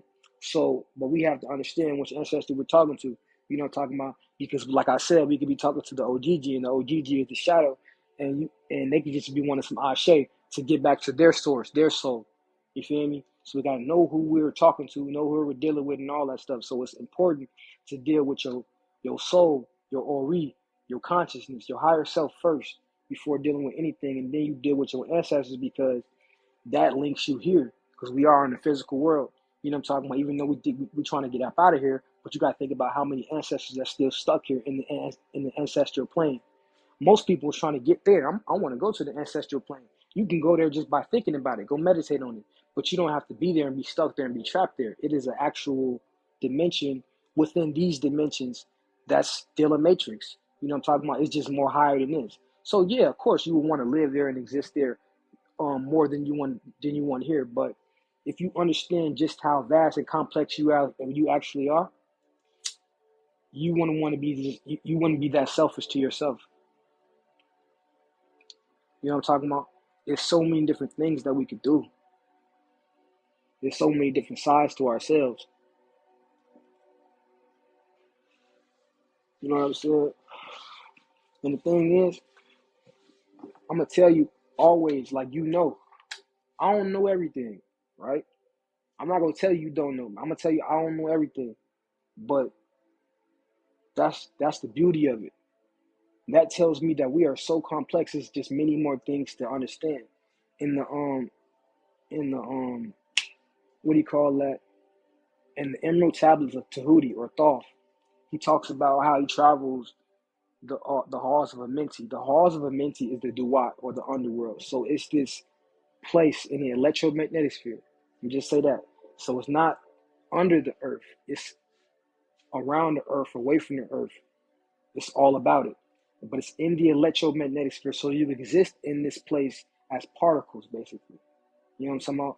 Antiparticles in the Ant-Man, the Quantum Mania. That's basically what it is. That's how you exist in this realm. So Dolph was talking about traveling here and basically learning so many different things. And he said he traveled the ends of this, the ends of the universe.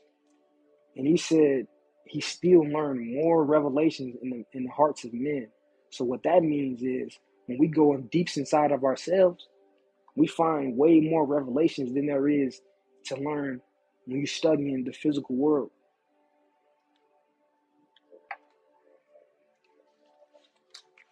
You know, because the things that you see that's physical, the monuments, everything, don't matter. It's based upon something that someone or some people went inside of themselves and brought up out of themselves. So there's always an esoteric and an exoteric way to look at it. You can look at it on the outside or you can look at it on the inside. If you look at it on the inside, you will learn the inner makings of what's really going on. If you look at it on the outside, you will just be plagiarizing the concept. That's all we're really doing. The other day, Dr. Mama had asked me about the quantum entanglements and beings being able to communicate without devices. What does that sound like to you? You know what I'm saying? If I'm able if quantum entanglement, if I'm able to communicate with you over vast amounts of space without talking about lines and all that stuff or whatever.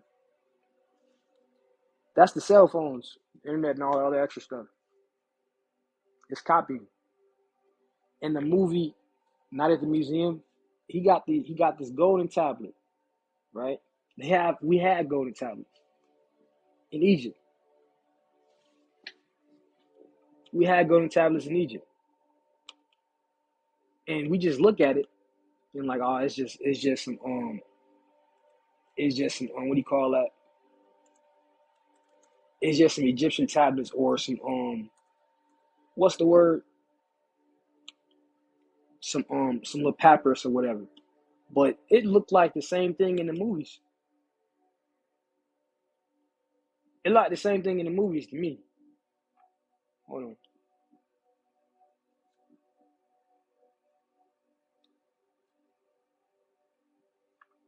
It looked like the same thing in the movies to me. This right here, that's the same thing that they had in the movie.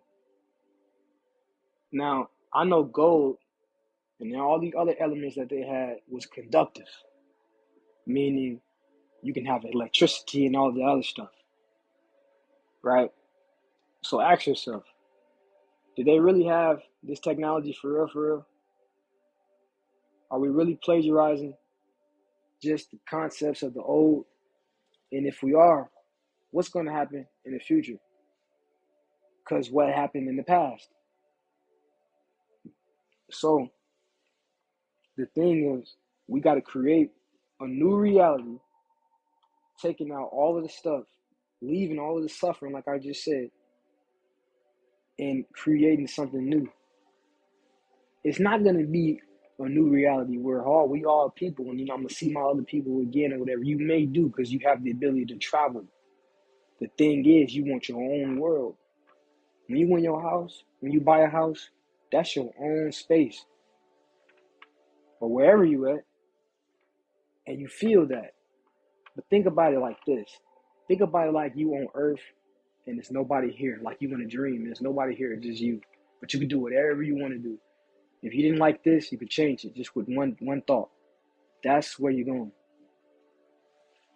Quantum entanglement, in a way, is how we can communicate with other entities and spirit. Yes. Yes.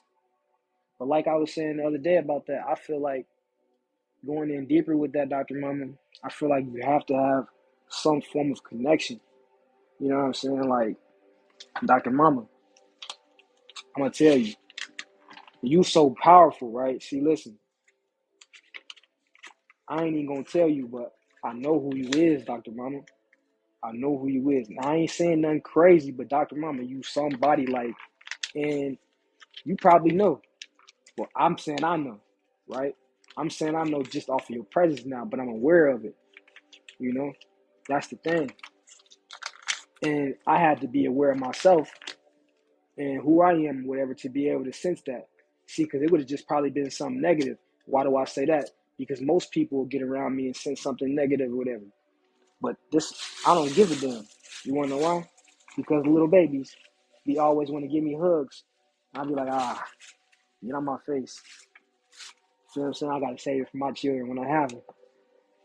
But yeah, because the kids know they can see the light. They can see the light that's on you. But an individual that was taught something else or whatever won't feel that because they might represent something else that's mundane or that opposes. You get me? What you're dealing with. They might worship something that opposes what you're dealing with. We have something called Palo Mayombe, and we got the Santaria, like the Orishas. You feel what I'm saying? The Palo Mayombe, the Palo spirits are the dark side of the Orishas. And because we have individuals that will say, well, it's the dark side in a negative way and utilize it like that or whatever you feel I'm talking about. And we have people that deal with the Orishas. And we have people that deal with the Orishas in the dark side too. But you have people that deal with the Orishas that's light side or whatever. They're the spirits now are engineered that way. These spirits, like I said before many times, they are aspects of your mind. So if you think one way about it, this is how they're going to act. And it's different planets and realms that where they exist or whatever you feel I'm talking about. And depending on what you deal with, you know what I'm talking about, I don't know if they're going to mess with you or not. And that's just what it is. You feel I'm talking about? But that's why you got to, that's why you have to, what's the word? You got to know self. You ain't coming at you're not coming at them as a what's the word? As a worshiper. You coming at them as a peer. That's the thing.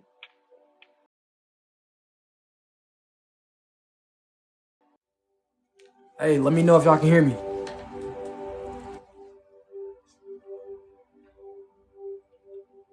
Let me know if y'all can hear me.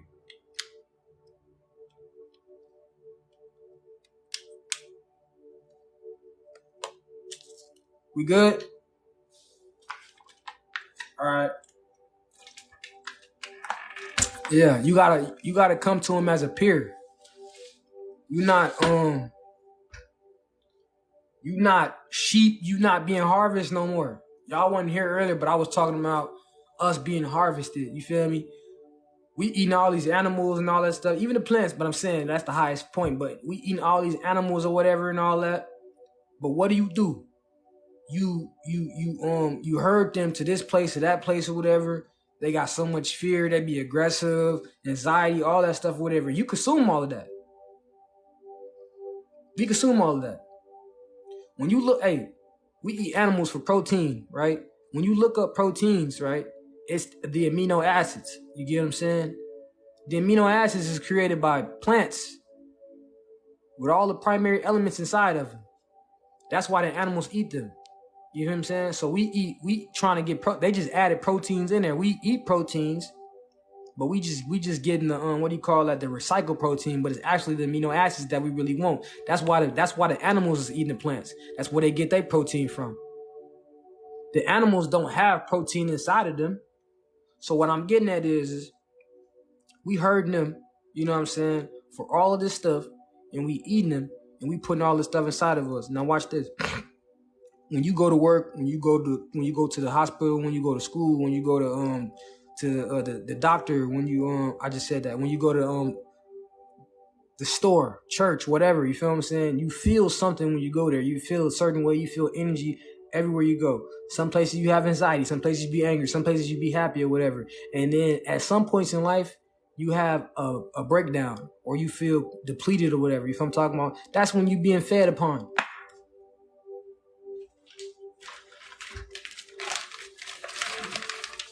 We got to be self-aware of what's going on and protect our energy, protect our ashe. Hey, what Wu-Tang Clan say? Protect your neck.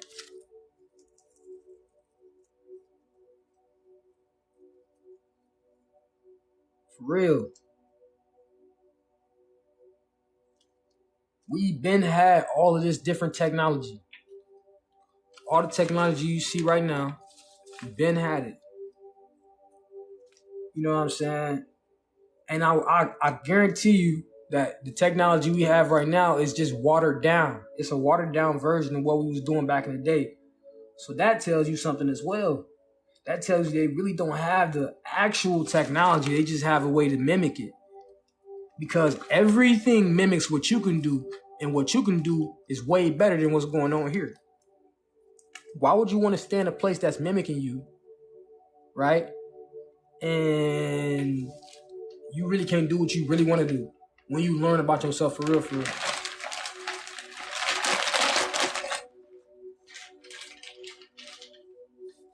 Why would you want to stay here and not learn about yourself? That's the thing. You know? Some people get up here and argue about this information. Thank you. Appreciate you. Some people get up on here and argue about this information, right? But won't take the time to learn about themselves.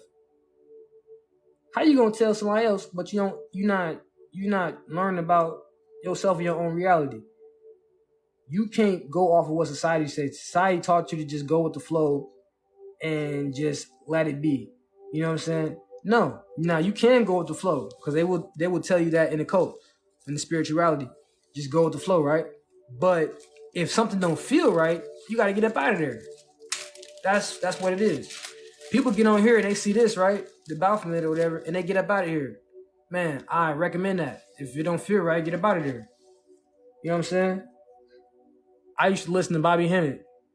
But before I used to listen to Bobby Hemmett, I used to be scared to listen to Bobby Hemmett because he was talking that sass.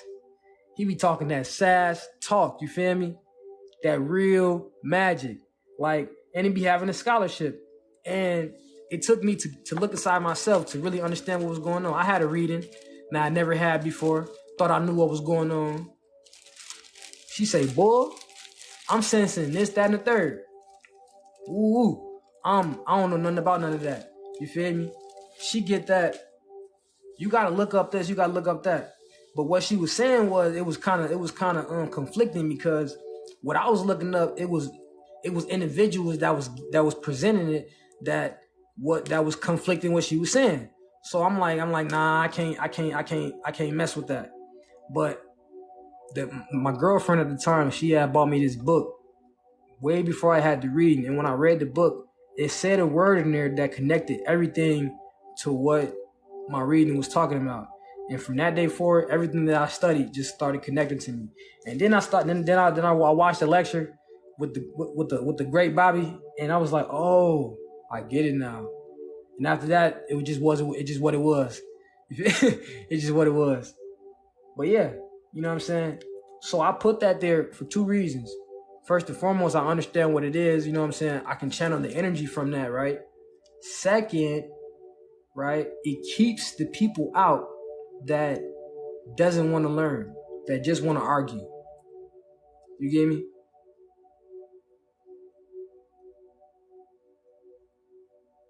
Because the person that truly want to learn, they're going to be like this. Hey, what that mean? Hey, what that sign mean? Hey, what that is, young brother? You know, people come in there, they be like, what that is, young brother? I be like, yeah, what the damn blase skip. But we so westernized, Christianized, or whatever, we feel like anytime we see something, we got to worship it. No, you're not supposed to worship anything but yourself. You know what I'm saying? But yourself. No, you're supposed to put yourself at the highest pedestal possible. You get what I'm saying? That's it. Hey, people don't like altars, right? But I recommend making an altar for yourself.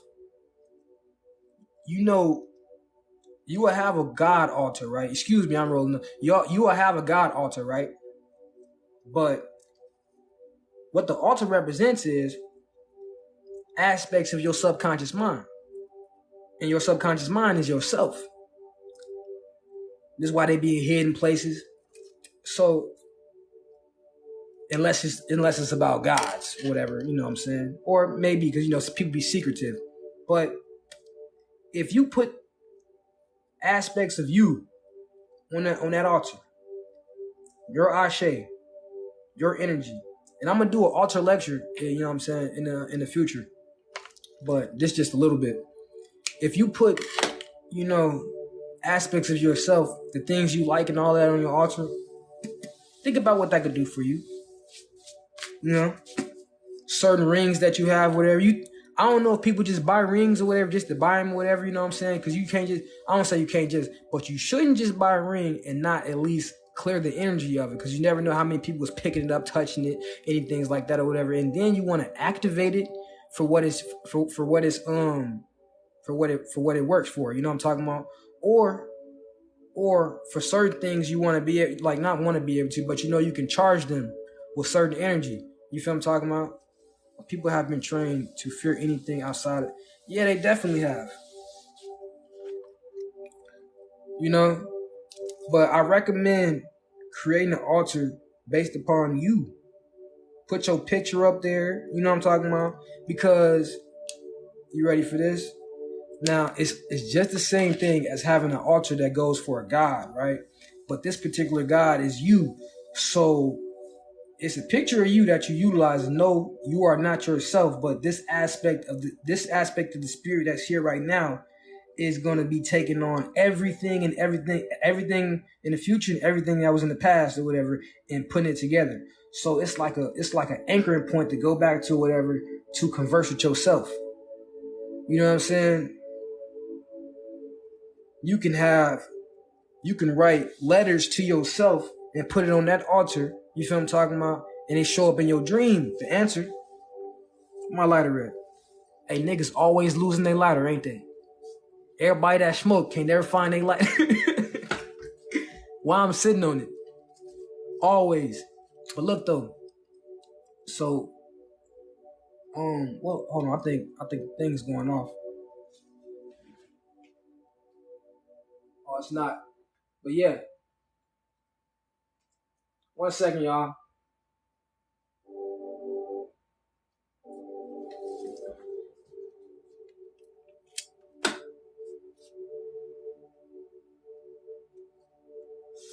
All right, I'm back. Yeah.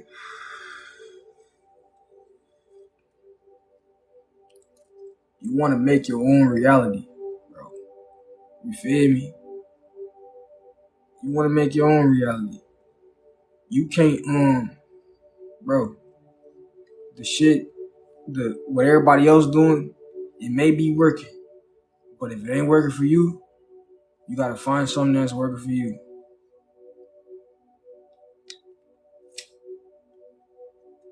See, I don't be against our people that's been,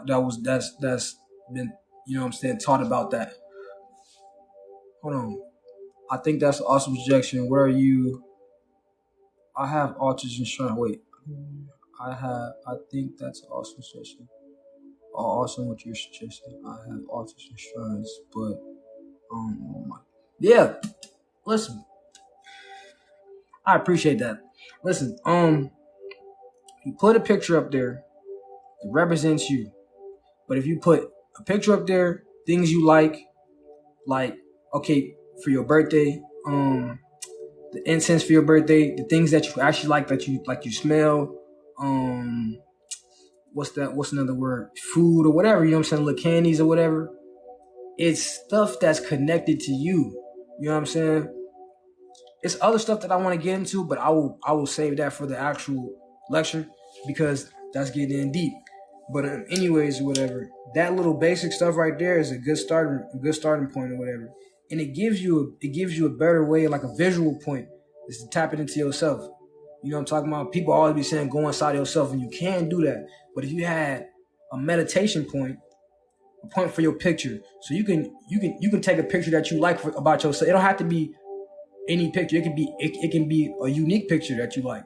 You know what I'm talking about? So because it's secretive, so it can be any type of picture you want how you see yourself, and you put it up there, and you got the candles up there, your favorite colors, everything, and it just creates a space that just screams you, right? And you utilize all of the mythology that resonates with you, all the different aspects of the gods and the spirits or whatever, and all that stuff, and you utilize that to empower yourself. You know what I'm saying? But your what do you call that? Your self-altered or whatever, right? That'd be like your harness point. I have a shrine to my great mothers, but not with my own pick. No. Yeah. So if you make one, don't put it on the great mothers one. Have a complete separate one. You feel me? Have a complete separate one. And listen, I guarantee you, like, just see what happens afterwards. You feel me? Like real live. Like the pouring of the water. You know what I'm saying? Pouring libations. You can pour libations to yourself because, you know, Bobby Hemmett, when he be pouring libations, he be pouring libations to the gods and the goddesses or whatever and all the other spirits. He already said that in many lectures. What that does, it empowers the individual as well. And if you watch Bobby Hemmett, you know it does because you can feel the energy in it. Them be empowering videos. And most people that be studying up under him or whatever, they get the information. Yeah, he give you the books, he give you all that, but it's the whole everything that comes with it or whatever that drives the individual to go make something else new. And that's what it's all about. That's what it's all ever been about. Most people that's stuck inside the systems, right, are worried about if that individual should be in my system or should be a new system or, you know, the system. No, what system do you have and is it working for you? And you don't want to try to recruit nobody and none of that, whatever. It's really not what it's about because you got to think about it like this. Think about a system like a piece of some pizza. How many pieces come on this? How many slices come on this? Right? How many slices come on this? Yeah, sharing is caring, but when you down to your last slice, you feel what I'm talking about? You gotta ask yourself, how I'm gonna eat? How am I gonna eat? How am I gonna survive? How am I gonna take care of my family? You feel me? The thing is, we create our own thing to empower ourselves.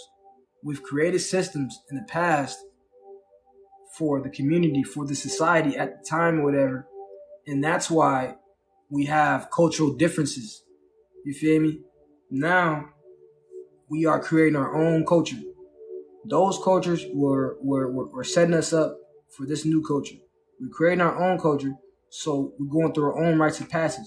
Back then, you had to go through certain rites of passage to become a man, to become a woman, anything, to be something in society. Now you can do what you want to do.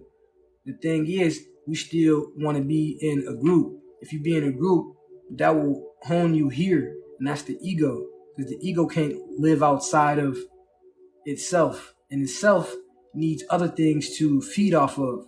You feel what I'm talking about? So the ego, even if you want to bury yourself, if you wanted the ego death, that can still be your ego talking. Yeah, you're welcome. That can still be your ego talking. You feel what I'm talking about? So we gotta understand what we really truly want for real in life. You know what I'm saying? It's okay. See, an individual that's spiritual, that's not spiritual. Let's say you wanted money. If that's what you wanted, then that's what it is. It's unrighteous to go against that feeling in your heart. That's the thing. You know what I'm saying? If you turn away from what you truly are and your true purpose in life, how you really feel in your heart, then you're doing yourself an injustice.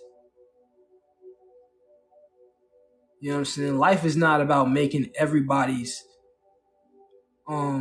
dreams come true. Life is about making your dreams come true. Remember I was talking about yesterday, we can go inside of our imagination, we can go inside of our mind and create worlds and experience that. Think about when you're able to align that with your waking life, because that's what you're doing.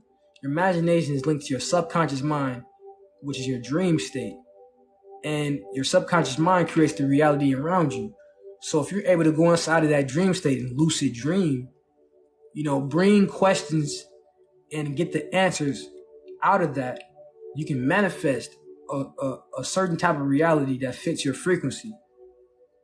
You know what I'm saying? And there's no any way to do this, like a standard way to do this, other than just going inside of yourself, other than just figuring out certain practices. You know what I'm talking about? Waking up 3 o'clock in the morning, meditating yourself back to sleep with the goal in mind. You know what I'm talking about? I want to go here. I want to go to Egypt. I want to go to Dubai. I want to go wherever. I want to see back in the day.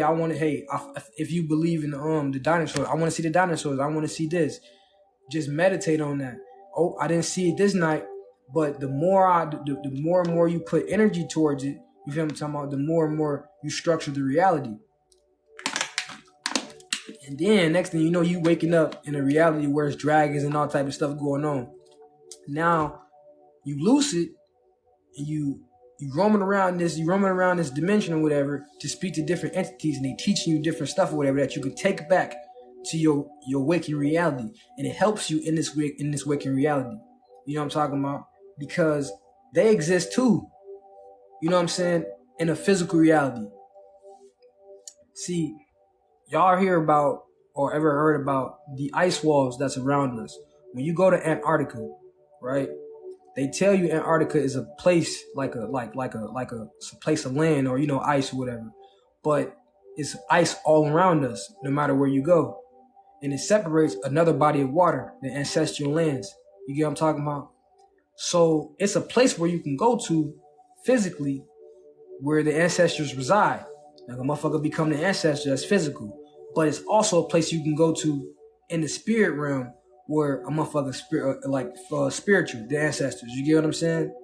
The thing is, right? The whole as above, so below, as within, so without thing, it is true. when we talk about Mars, Venus, and all the other constellations, because they just call our little system a star system or the solar system, right? But what about every other solar system that we call constellations? And we know that there's planets and everything else that exists there. You feel what I'm talking about? Every celestial body has a terrestrial land counterpart. But the thing is, right, they're separated by ice. You feel what I'm saying? Now, has it always been separated by ice? No. Because we've traveled there. We've been there. You know what I'm talking about? This is like the last place we done been. We've been here for a long time, but this is like the last place we done been. You know what I'm talking about? Before we done got trapped off up in here with the people that we've been fighting against, or the entities, I would say. Because it get way deeper than just people. You feel what I'm talking about? We are actual species now. And understanding that, it's like the constellation of Orion. It's the land of Orion as well. You get what I'm saying? It's all types of different places, you know what I'm talking about, that you can go to and that we done been. When they talking about going deep into space, they going deep into the ocean. And you can't penetrate the ice walls because they don't have the technology.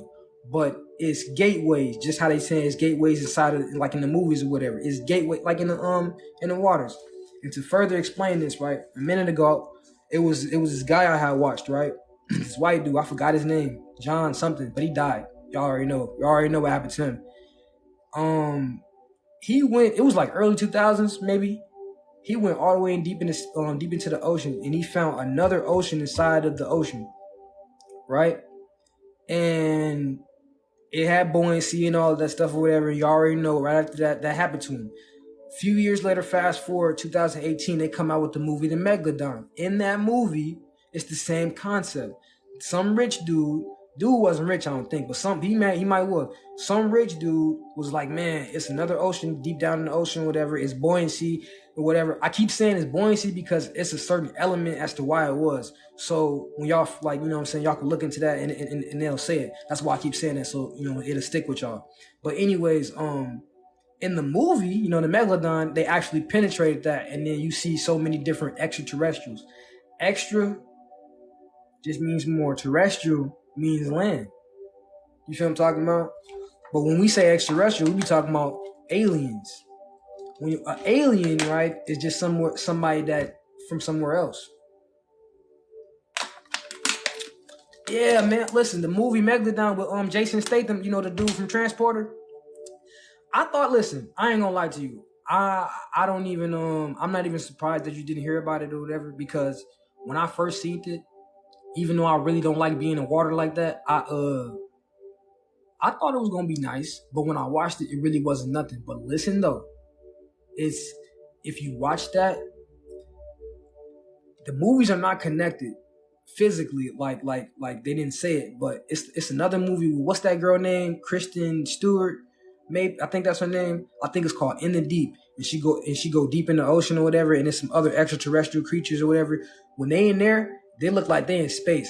But if you watch Megalodon first and then watch that or whatever, it's a dead connection. It's a dead connection. It's almost like you watching the same movie. And then watch this. You know, the whole Megalodon was like in the Mariana Trench or whatever and all that stuff. In the deep, they're in the Mariana Trench. Yeah. And then what's the name of it? The Megalodon 2 is talking about being in the Mariana Trench. So this stuff really get deep when we talking about going to these other places in these other realms or whatever. We always had different gateways and pathways to get to these different realms. You know what I'm saying? The thing is, everybody, you hear about all these ancient people, and you hear about the advanced technological, or the technological advancements, and you hear about the spiritual advancements. You know what I'm talking about? We're supposed to focus on the spiritual advancements. We didn't already did the technological things, but we did it in synchronicity with the spirit, because it was alchemy. Alchemy is science. We based our science off of alchemy. You know what I'm talking about? Because genetically, we have something that can we can utilize and create physical arms as far as weapons. Melanin is polymer. We can also create nuclear, cosmic weapons as well. We can also create, what do you call that? They call it the Merkaba. The Merkaba is the six-pointed star, or the feminine and the masculine coming together. But what that is, that's the heart. And it's also the Roman, or we call that the flying throne. So you create this sphere around yourself, around your light body or whatever. You can fly around. It's almost like a ship, but it's a six-pointed star. It's not just a flat six-pointed star. It has mass and dimension or whatever. But think about it as a light sphere, right? And then think about the spheres that you see in the sky. It's a book that I was reading. I think it's called Beyond the Stars, or not Beyond the Stars, Beyond the Worlds. And I forgot the name of the author, but I'll give it to you when I get it. But he was talking about how the skies is basically doing a mirror effect, and the lens copy our eyes or whatever. So when we looking up, it looks like there's like some spherical things going on up there, but they call it a globularity effect. You know what I'm talking about? What we're seeing is like gases or whatever and all that. That's being reflected from the terrestrial land surrounding us. See, Dr. Mama just said she meditated and saw herself traveling in that thing. This what we doing here. You feel me? We wanna get to the ability to be able to do this. Now, earlier what I was saying was we're going back to that, law of rhythm. So we done went through so much retribution, so much pain or whatever, regardless if you believe it or not. That means you're going to go through so much more pleasure and everything else. Now it's going to happen again on the bad side, but all the great stuff is going to happen again. The difference in this time is, like I said, we done been here, and you have the ability to go back into your memories and see that and experience that and take it with you. See, because you have to be aware of it. Dr. Mama be talking about the quantum entanglements. We have quantum entanglements with ourselves as well. Simultaneously, we are existing on so many different realms, so many different realities, whatever. When we say tap into your subconscious mind, we're saying align yourself with that. You know what I'm saying? You got 7 different chakras, right, to start. That's 7 different light bodies, right? Then you got the 8, then you got this, then you got that. But then you got your pineal gland. You got 72 chakras inside of there. But then you have 72 counterparts for those 72 chakras, because those 72 chakras are the 72 fallen angels. You feel what I'm talking about? Making them the fallen the demons or whatever. But you have 72 archangels or whatever to mask that, because you got to utilize both the dark and the light, the masculine and feminine energy or whatever, to make the spark. You feel what I'm talking about? 72 and 72 is 144. That's the 144,000 ancestors right there. That's you already that. You was already here. Yes. Earlier, Dr. Mama, before you got on here, I was talking about how you can travel so back and far and see through the eyes of a different life that you had, a different reality that you had. You know what I'm saying? Or experienced. Some of those realities are not pleasant. You know what I'm talking about? But we still have to experience those to know what not to do. Because watch this. I'll tell you this right here. Sometimes we are experiencing or going through a life based upon a past life. So we are experiencing certain aspects in our life or situations in our life that we've dealt with before that we just didn't get over. And the reason why they keep occurring in our life is because we didn't get over it. And that's why they keep occurring. That's the karma that we're talking about or whatever. And it's not I stepped on something or I killed somebody or whatever, none of that or whatever. It's I didn't let it go. I didn't get over it. The whole thing of Mayat, what's that word? Mayat, the balance of the scales, the heart and the feather, whatever. Is your heart lighter than the feather? Is your heart lighter than the feather means, do you have the guilt of being a human? What does that mean? That means, do you have the guilt of your family, the ones that wasn't listening to you anyway? Understand, you got to represent all of them. So if you got to represent all of them, you've represented people in the past, people in the galactic era, people over here, people over there. You know what I'm talking about? All different lifetimes or whatever. You still have to do that. And if you are experiencing the same aspects of a past life, they have to be too. So the difference is you are now aware of self and you can tap into yourself. So now you become the ultimate representative for the family or the families. You get what I'm talking about, that you're down here to represent.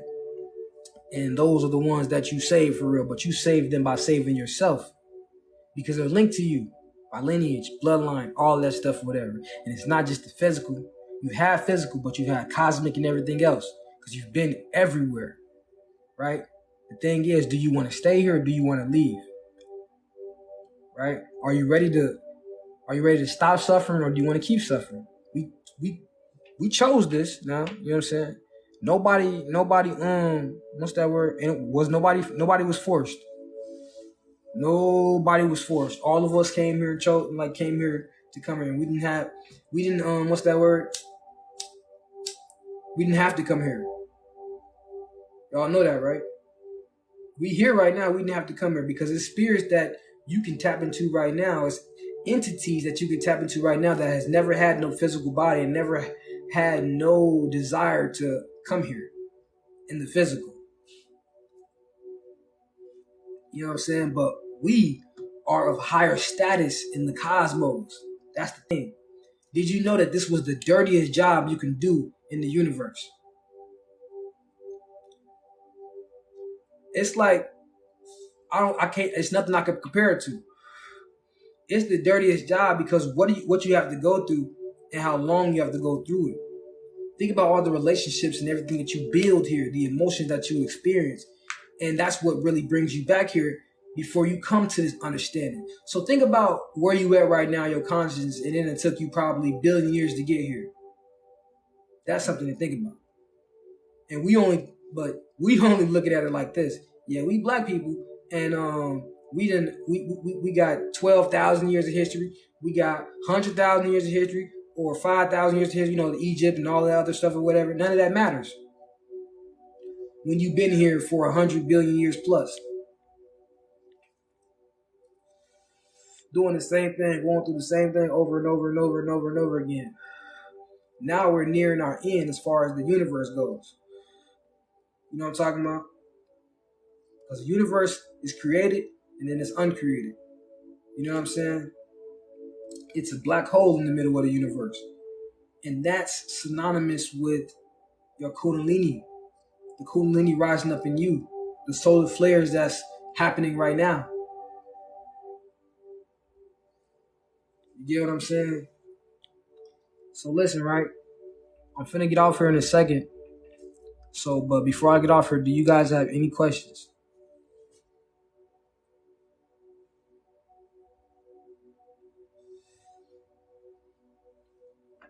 Lay it on me.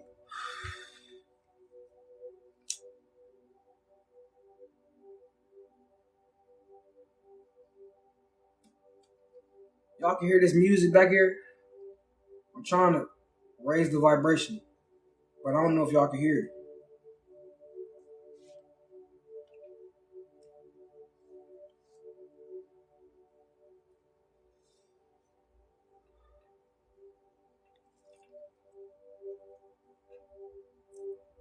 I'm gonna have to cut it short soon because I want to get back up here and do it again. But if I stay up here too longer, I ain't gonna be able to do it again. Don't hear the music. Dang. So it's only me vibing out? That's crazy. See, cause I had the music loud yesterday, right? But I was like, nah, I think it's too loud and I don't want y'all to be like y'all can't hear me. So it's crazy that you can't hear it. That's wild.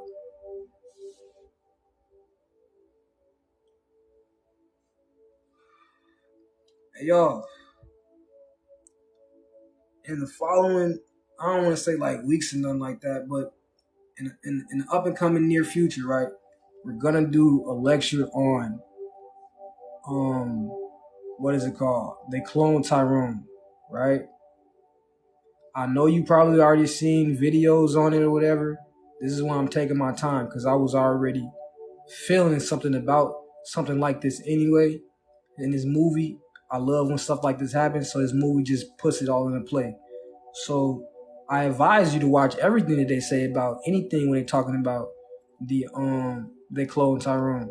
But tune in, be sure to tune in with that.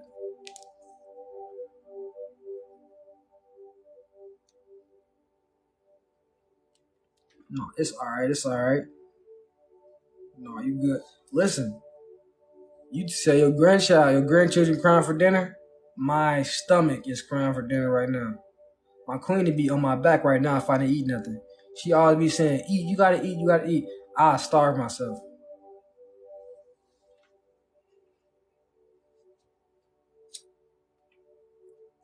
Yeah. Listen, y'all, I'm not even gonna lie to y'all. I really like getting up here and spreading this information for y'all. You get me? It really teaches me. You get what I'm saying? More about myself because I'm not in the phase of, I guess, learning the information anymore. I'm in the phase of learning myself.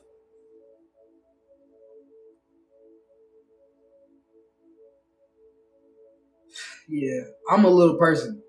I cannot. I be starving. But no, I'm in the phase of learning myself more than anything. So when I get up here and I express the information and my experiences with the information or whatever, it teaches me because I know what I know, and I'm not trying to convince anybody. I want you to convince yourself of whatever you're doing, and if you resonate with what I resonate with, then that's cool. The thing is, I'm interacting with y'all. People just get up here just to talk and just talking to y'all, talking at y'all, or whatever. You get me? I want to know shit what you know. You know what I'm saying? I can learn from you. That's what this all about. We in the information stage. So you resonate on this for a reason. And I do not expect any one of y'all to sit up here and just be listening to information for the rest of your days. Because you could resonate with this so much and it could be changing your life.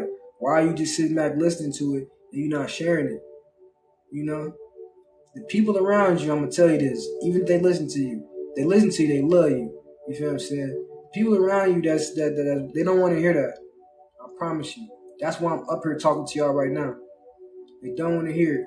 It's gonna come a time to where y'all gonna have to be up here yourselves talking about what y'all going through. Because the information that I'm speaking on right now, that everybody else speaking on right now, for real, is pretty much the same. Until somebody goes inside of themselves, for real, and brings something else out. You know? And you're gonna see that because it's gonna be chaotic, it's gonna be unique. And you gotta make that the new norm in life. We look for things to be the same. Things are not gonna be the same. That's how you know it's divine. But it be the same in spirit. Meaning like we all going to the same spot. We all got the same cause, but we just got different ways. To understand that is to understand a beautiful aspect in life because it prevents you from so many different obstacles, prevents you from so many different obstacles as far as the ones you create for yourself. We have physical obstacles or, mental obstacles that I guess society sets up for us, but what about the ones where we gotta get over ourselves when our own individual being is getting in the way of greatness for oneself? That happens on a day-to-day basis. You feel me?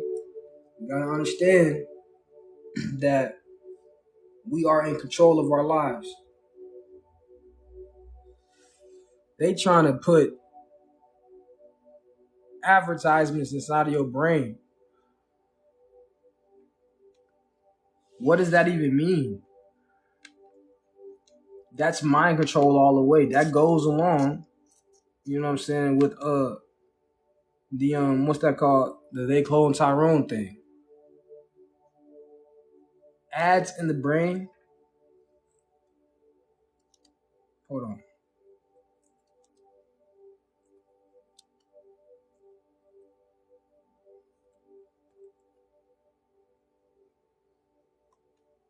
They don't care. That means they don't care about what you think.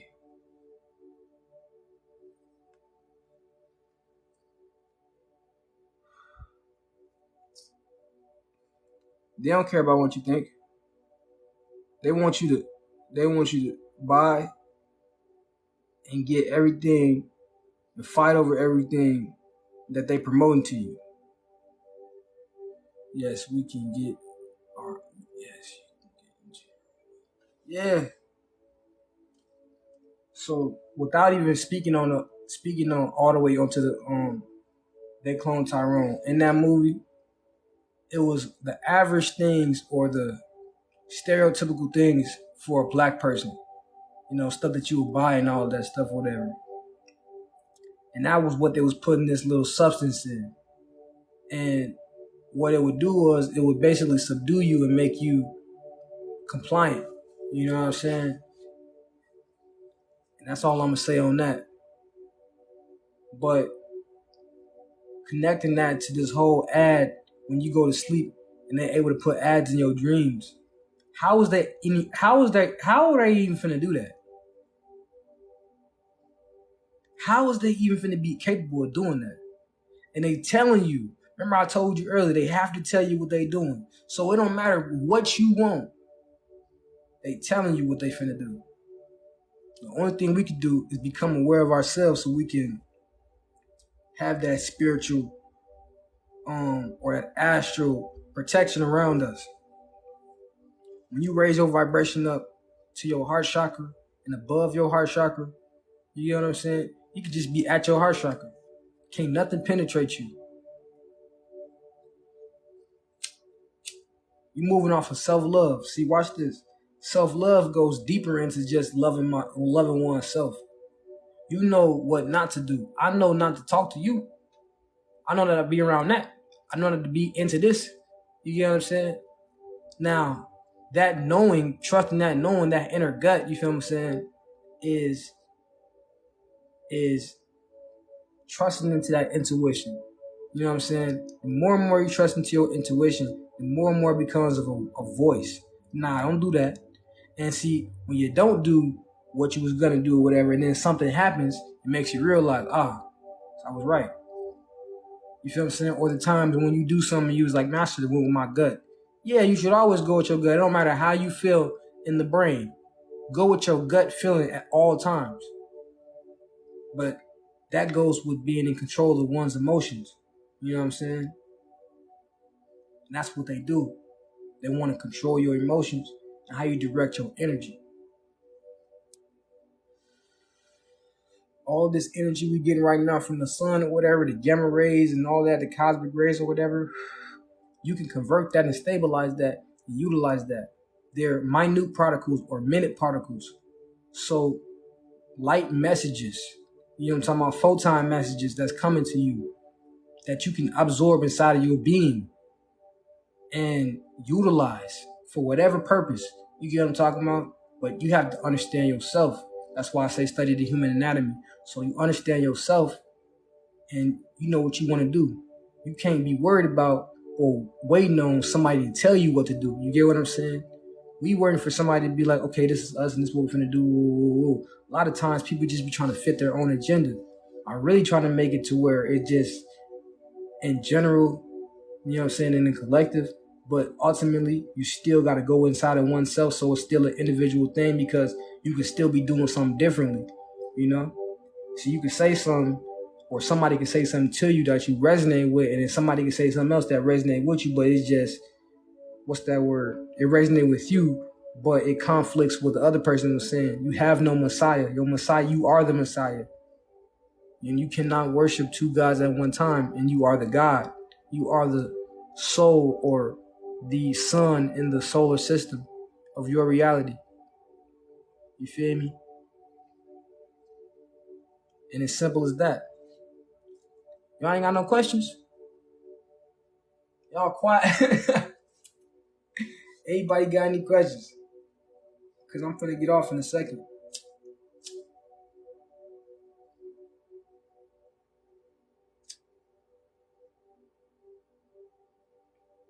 Because we definitely vibing, y'all. Y'all here? Listen, let me tell you something. Dr. Mama, you good. You good, Dr. Mama. I'm talking about everybody else. See, when you learning something, the best way to learn something is to ask a question. Hey, listen, I could be talking about melanin. See, because we almost on the end anyway, and I said we question and answer. So I could see if I was in a lesson and somebody was like, yeah. But no, look, we down here almost to the end. So it don't matter if you had a question about, let's just say, mudras, something I wasn't talking about. I'm going to tell you what I feel like I know about mudras. You know what I'm saying? So it's all about learning, you know? It's ultimately about what you want. You get what I'm saying? I'm talking about what I'm talking about. That's what I want to talk about. But you hear. So I ask you, do you have any questions or whatever? That's the best way you can learn. You get what I'm saying? Converse. We are diamonds, and diamonds is the only thing that can cut diamonds. The gods and goddesses, nations, gods and earth, NGE, they say steel, iron sharp or iron sharp as iron. You feel me?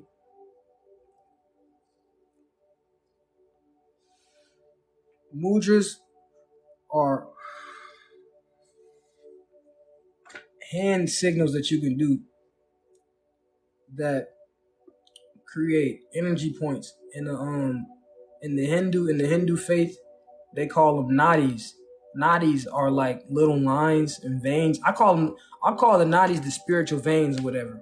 And yeah, hand gestures. And you do them or whatever to create energy to heal yourself, to heal others or whatever, and to do other things or whatever like that. But you also have you got mudras and you got mantras. Mantras is like a form of saying the mudra. So if you do them in combination, it's like a deeper way of meditation, basically. You know what I'm talking about? A more disciplined way of meditation. You know what I'm saying? But they really powerful though, you know? Let me see. Let me see this. Hold on. Let me take my rings off and show you. It's one mudra. I do not know the name of it, but I know it works. Why I know it works?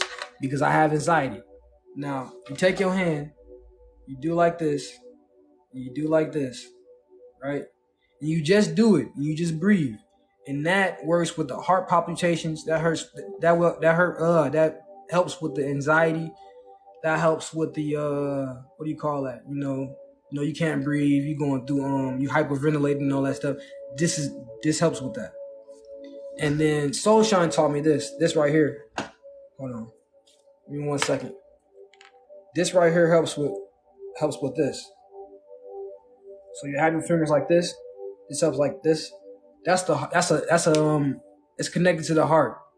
And when you do that and you breathe, guaranteed you're gonna feel a difference. So you can do it, like you can breathe and see how you feel when you breathe, and then you can do it and like breathe while you're doing it, and then it's a definite difference. You feel what I'm saying? It's a few other ones that I know, but you want to screenshot it. This the one.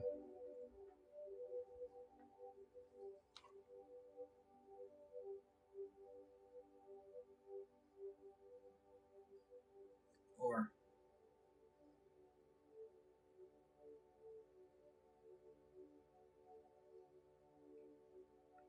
I'm saying so, but it's a bunch of different emojis that you can get into. You know what I'm saying?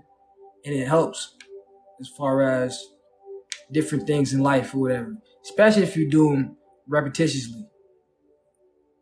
Can you hold up your hands again for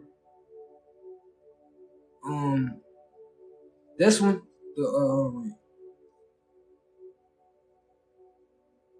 no, this one.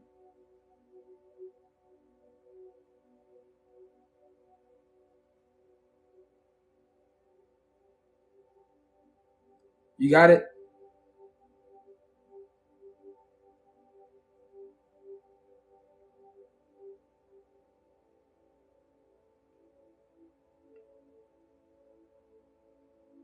Maybe I should just do like a lecture on this. I was supposed to do a lecture on this, but you guys, something had came up. You know what I'm saying? Yeah, it was. It was my pinky. So you wanna take your hand like this.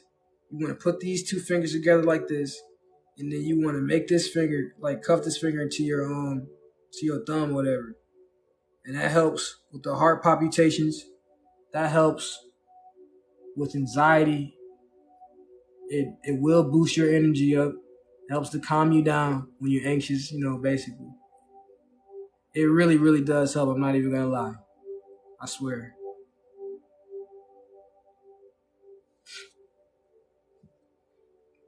But yeah,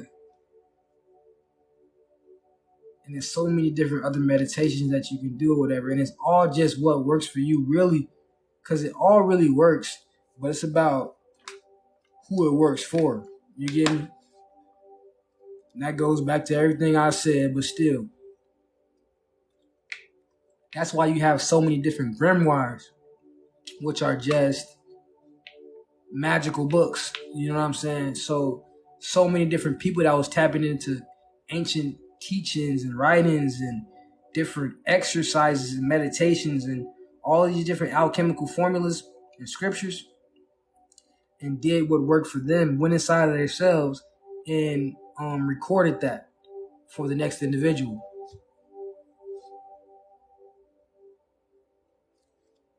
You're welcome. You're welcome. Anytime. Listen. I encourage you, if you're dealing with anxiety, right? I encourage you to do that muju. And I'm sorry I don't know the name of it. See, because I didn't even when I was looking up that I had a book. I have a book called The Sign Language of the Soul. It's a real good book. I Yeah, the second one was for the heart. I came across that because while I did want to do like a lecture on it, I was really suffering from anxiety, social anxiety, always having anxiety attacks, all of that stuff. So I'm like, I'm not gonna keep going through this. I'm finna, I'm not gonna be learning and spit knowledge or whatever and not utilizing it. So I looked something up, and it just so happened I found that muju, and now they be having weird names, so that's another reason why I don't be remembering the name. But yeah, I found that and I did it, and it actually worked. It was easy for me to do because they be having so many different other ones that's kind of hard to do on the hands probably, and I did it, and it just worked for me, and I just stayed with it. You know what I'm saying? And I think that's another thing that matters for real, for real. If it works for you, you get what I'm talking about. You know, the title of the book is called "The Sign Language of the Soul." And listen, I look. You ready for this, Doctor Mama? Just hit me up and I got you. And you already know. Like we locked in. Just hit me up. I got you. I gotta find it. You know what I'm saying? But just hit me up because I got the PDF book, and it's a real good book. So you ain't gotta worry about it. You ain't even gotta worry about it. But if you can find it, you know what I'm talking about. I got you. Yeah, you already know. You know what I'm saying? Yeah, man. No problem. Um, I am finna get off here, y'all. Initially, I was gonna get back on here at 7. I may get back on here at 8. You know what I'm saying? We gonna do this again. We gonna talk about the mysteries of melanin. You get what I'm saying?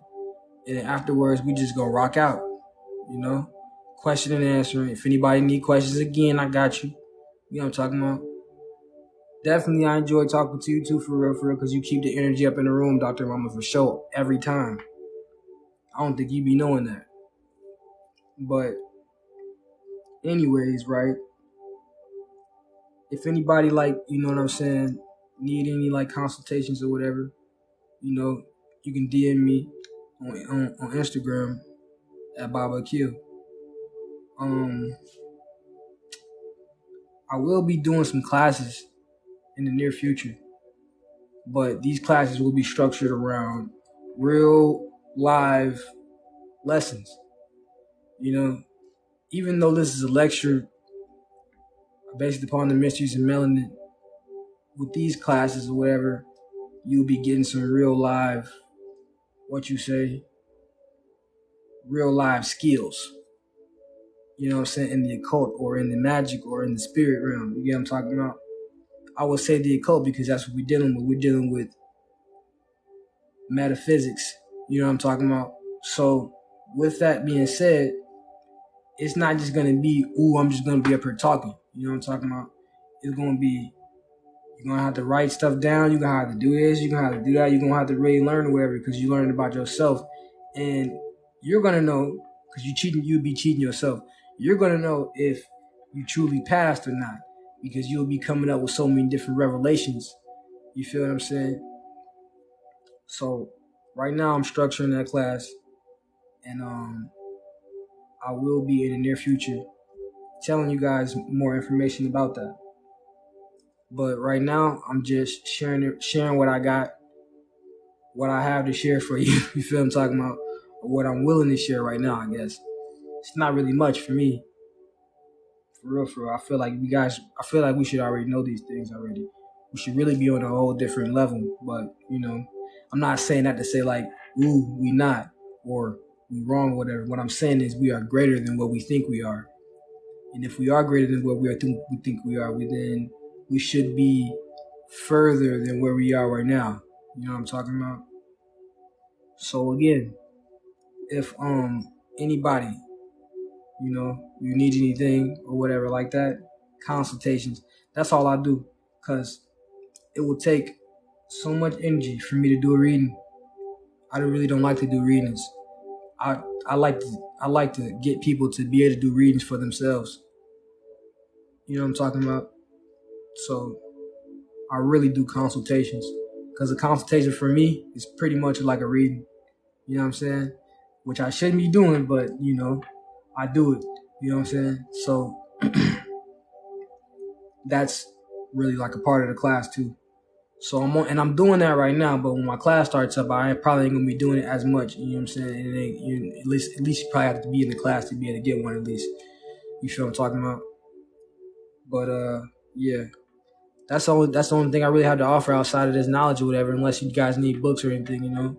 I also have the law of my yacht, library of my yacht. So you know, you guys can hit me up if you guys need that one too. It got so many books. What the alchemists be saying? 1,000 different books. So many different books in there or whatever. So you guys hit me up if you need that. You know what I'm saying? And yeah. My Cash App isn't a thing or whatever, but I do not expect anybody to send me anything for real, for real. I told you what I have I told you what I got what I got to offer. So if you want a consultation, anything like that or whatever, then you can, you know what I'm talking about, you can get that. I don't expect nobody to just send me something or whatever. You know, if you send me something or whatever, I expect to get something back to you. Basically, the type of individual I am. Maybe it could have been for the lecture, maybe not. You know what I'm talking about? But somebody sent me something the other day. I don't know who it was. I'm not gonna say the name. But this is the thing. I would like to have something to give. You get what I'm saying? Now, like I said, it's okay if you just give it for this lecture. But you know what I'm talking about? I'm a person that like to give. You know what I'm saying? So don't just think, oh, I just sent this or whatever it is you want to them. I appreciate it if it's at the kindness of your heart. But you can also hit me up if you have questions or whatever and all that. You know what I'm saying? And I will do my best to help you with that. You feel me? And maybe you in a week or two or a month or whatever, when you comfortable, you'll be up here going live, going crazy, spitting whatever's coming up out of you. And that's what I want to see. You know what I'm saying? Because you shouldn't be up here watching me for real, for real. You only up here watching me because you resonate with it. You know what I'm saying? And eventually I'm hoping I'm going to say something that you're going to resonate with so much that you're going to be like, what? got it. Now I'm finna go out, I'm finna do this, that, and the third, or whatever, woo, woo. You know what I'm saying? And it may be something completely different from what I'm doing or what I'm saying or whatever, but that's what matters because it comes out of your heart. That's all I'm trying to say. But listen, it's all love. It's all peace. You feel what I'm saying? We projecting positive energy. This was a positive lecture. I appreciate everybody that came through. I appreciate everybody that agreed, that disagreed. You know what I'm saying? It wasn't too many people that disagreed, but I appreciate you nonetheless. Keep coming back. If y'all like this, keep coming back. You feel what I'm saying? And utilize me while I'm here. Because these speakers that we have do not last long. My mom hates when I say that. But she has yet to experience the spiritual aspect of this. You know? Don't know how it'll happen. Don't know when it'll happen. Can you figure it out? Yes. But some don't because some are scared to figure it out. But this is the thing. When you get into this game of spitting this knowledge, you become a target. This is the great work. This is the great war. You know? In the Matrix, Neo and them was freeing everybody. They was fighting all the agents. So that's the same thing that's what's happening right now. Just being interested in this. Guilty by association. So utilize it while you can. Everybody, not just me. I ain't fucking special. You know what I'm talking about? But we all are. So I'm not as a singularity. I could never be without you guys. You feel what I'm talking about? Because we're reflections of each other. So we have to utilize each other to get to the highest point so we can all meet up where the dimensions meet. The nines. When we talk about nine ether. You know?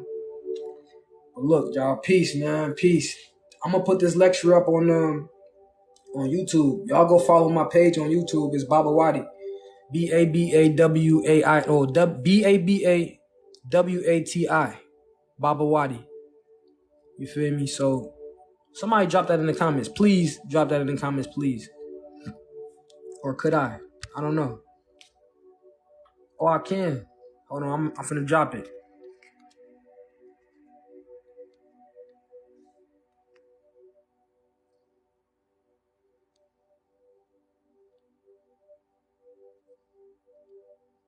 I just pinned it. I'm finna put this up on what do you call that? On YouTube. Let me explain something to y'all too, because y'all just been coming and seeing me or whatever. So my name is BabaAkil, right? It's actually Akil Baba. So when early on in my path, I started off as a 5%er. And my enlightener, he gave me the righteous attributes of intelligent father universal. So Akil Baba Onun would be the same thing, basically. You know? But Onun is you can't even look that up. Onun is the celestial sea, owner of the celestial sea. But that's what my name is, basically. You feel me? And that's where it come from. So it's just like it's nothing I just came up with. You feel what I'm saying? And it's been with me for a little long time, whatever. Now the Wadi means rebel, so it's just father rebel. You feel what I'm saying? But the thing is, right? I'm just let y'all in a little secret because there's not too many people here, and I don't expect nobody to even get this for real. But earlier we were speaking about past lives, right? In my past life, I was Clarence 13X. Clarence 13X was security, or one of securities, for Malcolm X after Malcolm X left the Nation of Islam and started his own little what do you call that? His own mosque. But after Malcolm X, after whatever happened to Malcolm X, you know what I'm saying? You know what happened to him, whatever. After that happened or whatever, Clarence 13X, me, in the past, whatever, created that Nation of Islam, or not the Nation of Islam, the Nation of Gods and Earth. Fast forwarded, because I've always been connected to this, but I just wasn't listening because you gotta know, you gotta be ready when you're ready. But I was always been connected. So fast forwarded, right? I meet my enlightener. When my enlightener, when I meet him, whatever, I already knew him. We was already homies or whatever. I was in prison when I met him, and I came back to that same prison. So I had to, like it was like it had to happen. So I spoke with him or whatever and all that stuff. He taught me everything after I bugged him about it or whatever, and he gave me the righteous attributes, intelligent Father, universal. Now let me tell you this: they do not name anybody with the name Father, because Clarence 13X, the name they gave him, or the name he had for the nations of gods and earth, was Father Allah. You feel what I'm saying? So they call him Allah the Father, Father Allah. That's what they call him. So it's the same thing with the Moorish science, the Moorish temple. Usually they'd be like, their last name is Bey or El or stuff like that or whatever. Day, you feel me? They never use Ali out of respect for Noble Drew Ali. So something in my enlightener, something made him name me this. So I'm telling you why. So now watch this. The whole 5% thing is based upon this right here. Whatever you know, because like it's a real Kabbalistic system. They try to say Father Allah was kicked out. Watch this. I'm looking at the connections in my life. Father Allah was kicked out of the nation of Islam, the Malcolm X's temple, after he passed on or whatever. They said he was gambling, whatever, he shot dice or whatever. It's a divination system based upon shooting dice. It's a number system, which is a Kabbalistic system. And if you understood what the nations of gods and earth was, it's a Kabbalistic system. This was the only system in the 60s, in 1964, which that's when it was created. When Malcolm X passed on, the only system that wasn't compromised by the COINTELPRO.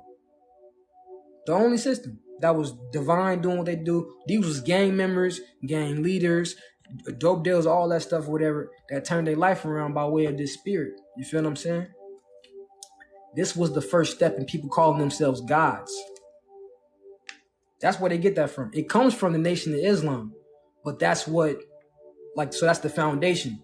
But if you really understood the Nation of Islam for real, like that Nation of Islam, I'm talking about what they're saying. I'm talking about just understood it and what they're saying and look at what they was doing. You would get why the NGE was created.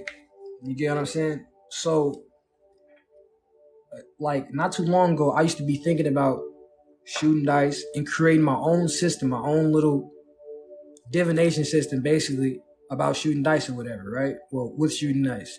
That's how I figured out that it already existed. That's my connection, or one of my connections. You get what I'm saying? And then it's based upon not having a preacher. You can't go to, they do have places you can go to where all the gods meet up, but it's like, it's nobody, it's no preacher, it's no leader, there's no name for a preacher, none of that stuff, whatever. It's just my name and my tree of life. So my tree of life goes all the way back to one of the first 9 born. One of the first 9 born would be, what do you call that? His name is Allah Jihad. But the first 9 born, meaning one of the first 9 born people that Father Allah gave knowledge to, the knowledge of self. Basically, this information.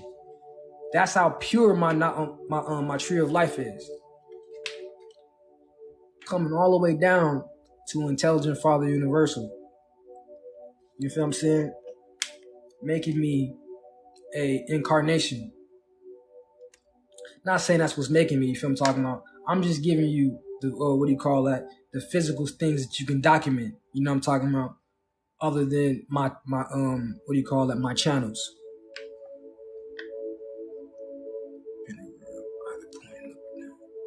My understanding of the pentagram pointing up.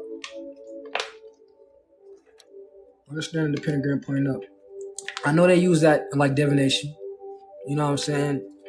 But I don't really get into that divination because it depends on what divination you're dealing with, because they be like, oh, you got to get into the pentagram and you got to do all that.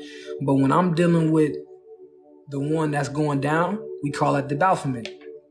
And the Baphomet is dealing with, let's say, the masculine and the feminine energy.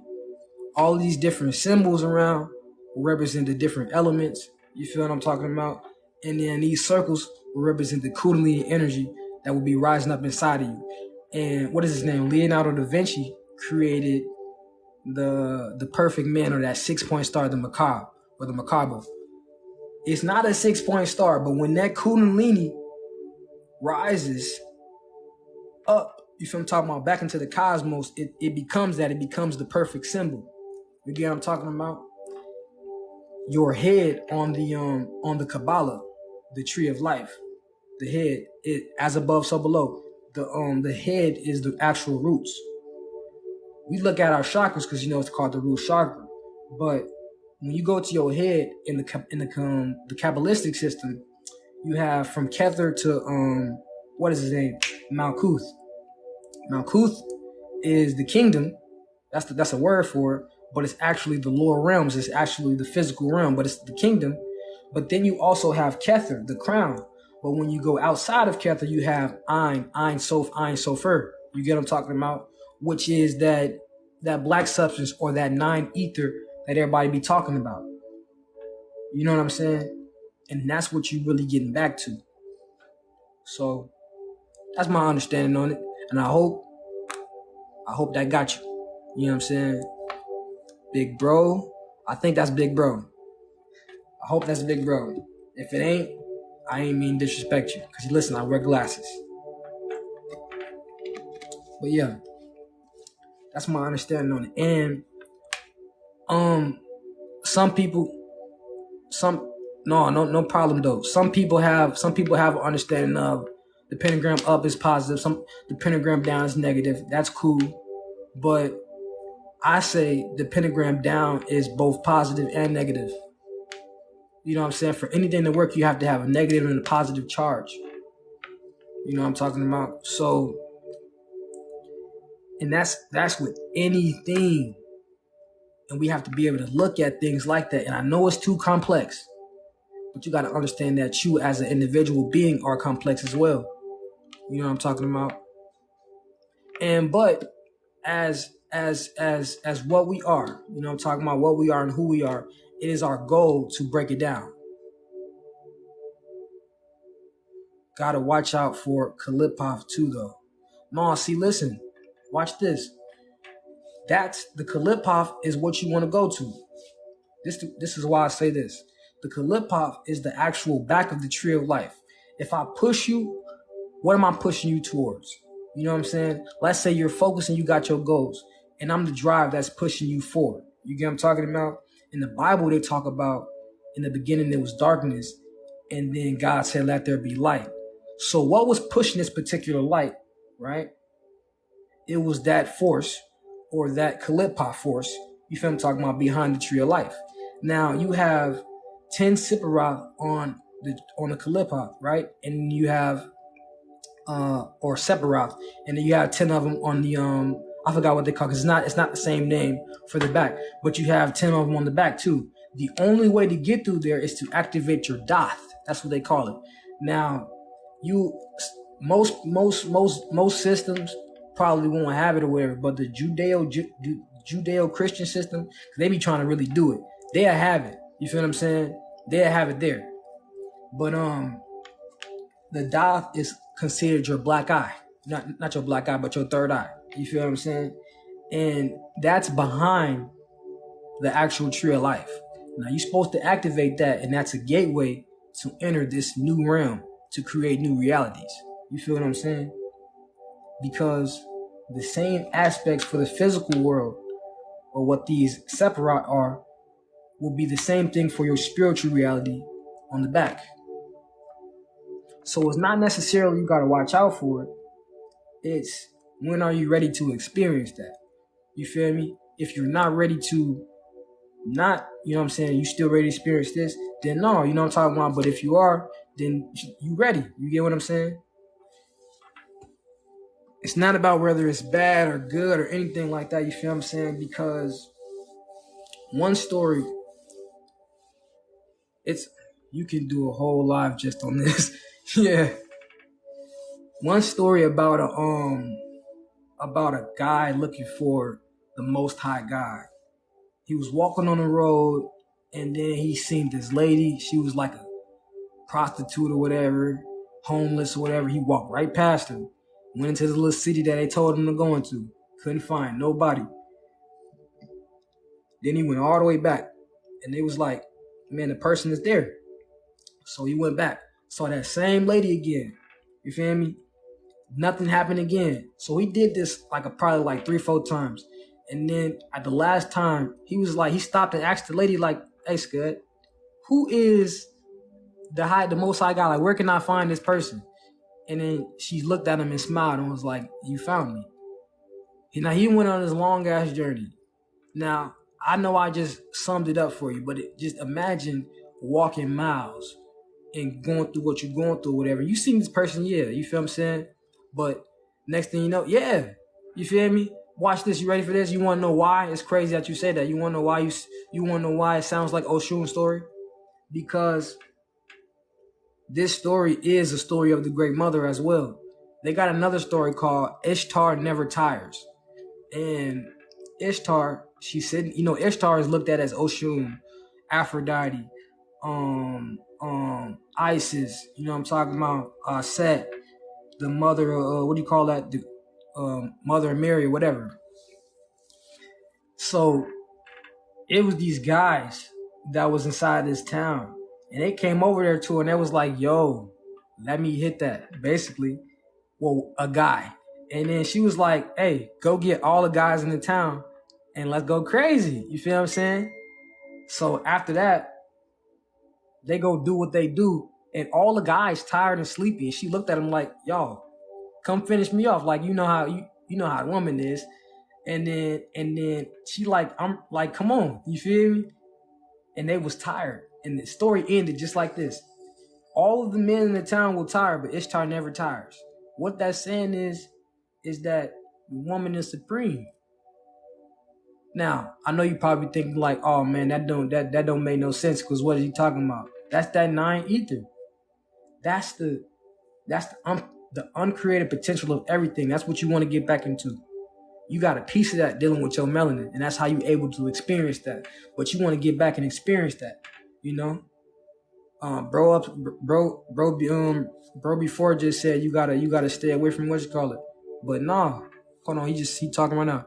Might not be worth it though. Kalipov means that negativity becomes fuel, so you switch polarity. Yeah, see, listen, understand what negativity is, right? You got positivity and you got negativity. You got masculine and you got feminine. So you got electric and you got magnetic. You know what I'm saying? The woman is magnetic and she receives, so that's negative. The man is positive. It's the action, it's the force that you see. You feel what I'm talking about? So it charges. You know what I'm saying? So if we understand that concept and we look at that with everything else or whatever, then there's nothing to fear.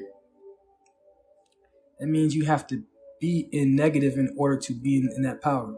No, it's not about morality. It's about understanding. You know what I'm saying? We looking at it like we negative, so I got to go out and smack somebody. No.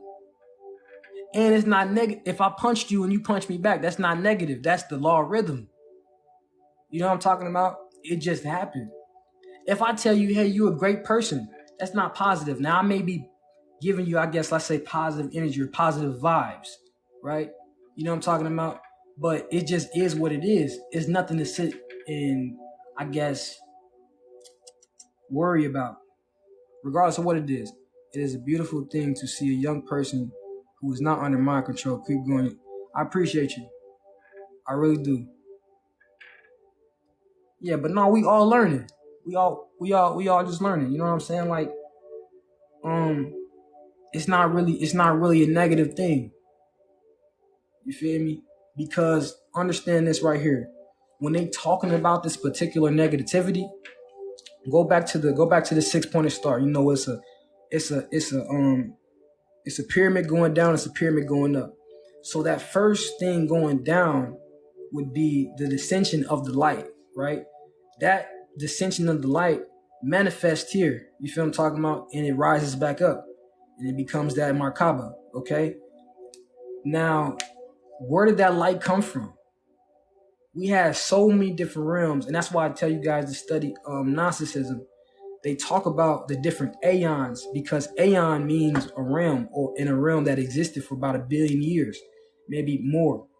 And so that means the primary aspects of what you are, the nitrogen, the oxygen, the carbon, you know what I'm saying? All these things or whatever, these particles or whatever, you existed in these quantum realms, these quantum realities, right? And now you in this physical reality. So the thing is, you to raise that aspect of yourself back up to that highest point after having all of this experience. I'm not saying morality, I'm saying struggle, opposition, survival, etc. becomes your natural state. Yeah. When you dealing with the physical reality, you're gonna deal with polarity and duality anyways. At the highest point of your mind, you have a pineal gland, right, and a pituitary gland. Now you can look at that as duality, right? But that's actually one. That's androgyny. You feel what I'm talking about? Now, when you look outside of yourself, as a male, as a female, you have a penis, you have a vagina, whatever. You feel what I'm talking about? That's the separation right there. So how do you make that one? You come together, and then we create a child or whatever. So the spiritual child or the revelation that we're trying to have, you have it in the mind. So you connect the two in the mind. I gotta get him out of here, y'all.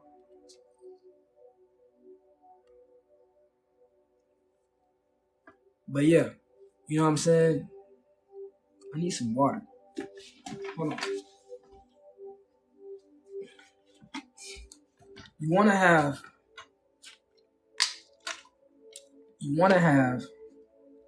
a spiritual child, basically. Let's just say that. So you're gonna have to do that. You know, if you wanna do what I'm talking about now. Now I'm not saying you have to do it. No, because you have individuals that's living that life as far as what they deem to be just strictly positive, and they're not getting into none of this. You get what I'm saying? And then you have individuals that's just getting solely into the negativity or whatever, right? And that's not right neither. I would never say that. It's never right to Have you ever looked into the tonals of Set? Is that a book? If it's a book, no, I have not. But you never wanna be in a no, I have not. You never wanna be in you never wanna be in the both. You know what I'm talking about? Not in the both, like more in the other. You know what I'm saying? Like, oh well, I'm just gonna do this. I'm just gonna do this. It's about having balance. Because as the individual that's having the experience, you feel what I'm saying? That's the only thing that you can really have control over, because everything in life is just gonna keep on happening. You know what I'm saying? Your goal in that aspect would be to change the reality, or how you view reality, what you deem to be real, and how you view that or whatever in your dream state. If you can align that with your conscious waking state or whatever, then it becomes the reality that you believe that it is. You feel what I'm saying? Mayat, balance. You know what I'm talking about?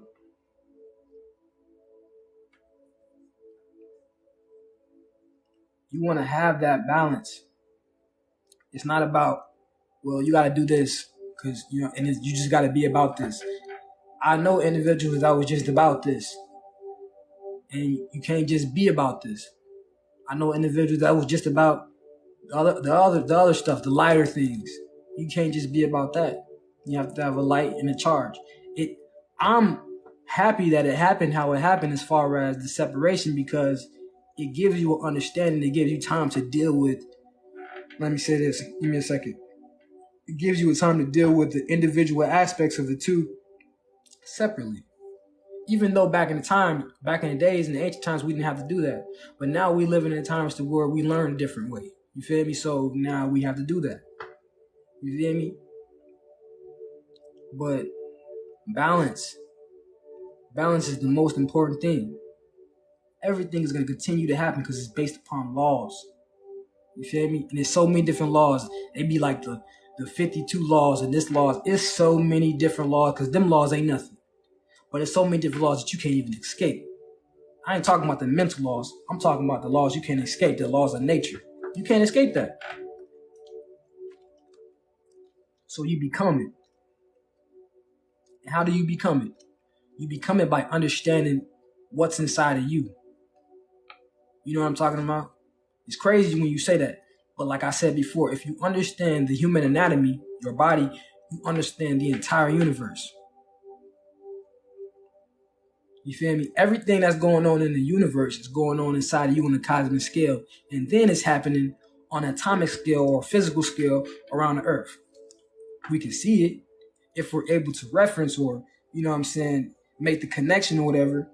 We're able to activate something that's going on inside of us. Yup. And they be like, know thyself.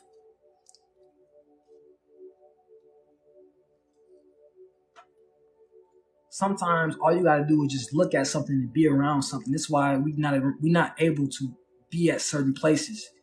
You know how they got all the pyramids in the Grand Canyons or whatever. Now NASA done bought that, so I'm pretty sure you can't even go out there now. NASA done bought that whole. Why you buy it? What?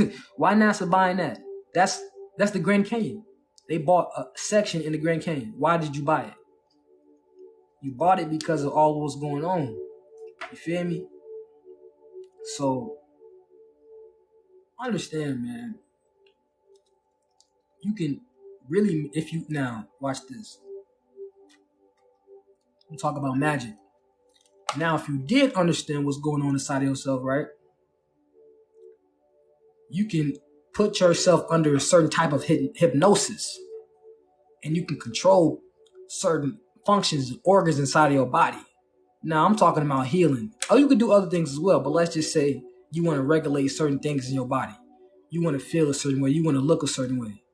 You know, y'all would never believe it, but I'm not gonna get up and just show it. But y'all would never believe it. But I used to be really big, like fat, and I didn't do this, but I did do it like this. I really looked at myself in the mirror and pictured myself another way. I worked out, but I pictured myself another way. I actually meditated working out too. Like I laid there and I envisioned myself like doing different types of workout that I really can't do for real, physically. And slowly but surely, because I work out on and off. Slowly but surely, I started looking like how I wanted to look. And then when I started getting comfortable working out or whatever, I never got past what I was looking like because that was what I had in my mind. Now, what I'm doing now is restructuring a whole new look. So it's so many different things that you can do. You put yourself under that, and then what if this aspect of yourself is connected with nature? Now you have a way to control nature. And no, it's not going to be nothing crazy like I wanted to rain, so now it's raining all over the world. But no, if you want to rain, it may just rain over your house. It may just rain over your little city or something. It just depends on how much ashe you have. Don't let me tell you. You got to believe in yourself. The power of visualization. I'm telling you. Because the thing is, right, you will sit there and look at things all day. Visualize things. And you can see them physically. And it may be like lucidly a little bit, right? But next thing you know, you still see it. I guarantee you, if you put more action into that, it will start to become more physical. Now we're going into real live thought magic. We're thinking. That's all thinking is. Thinking is thought magic. You know what I'm saying? But what we deem as thinking in today's society is when you meditate and you have that chatter in your brain or whatever. We doing that all day. That's not thinking. Thinking is actually going inside the deepest regions of your mind and pulling out what you want to pull out. You know what I'm saying? That's what it's about. Someone say the god of agriculture. You know? The god of agriculture. Hey, see, listen. It's crazy he said the god of agriculture, right? Osiris. That's Osiris. Osiris is subconscious mind.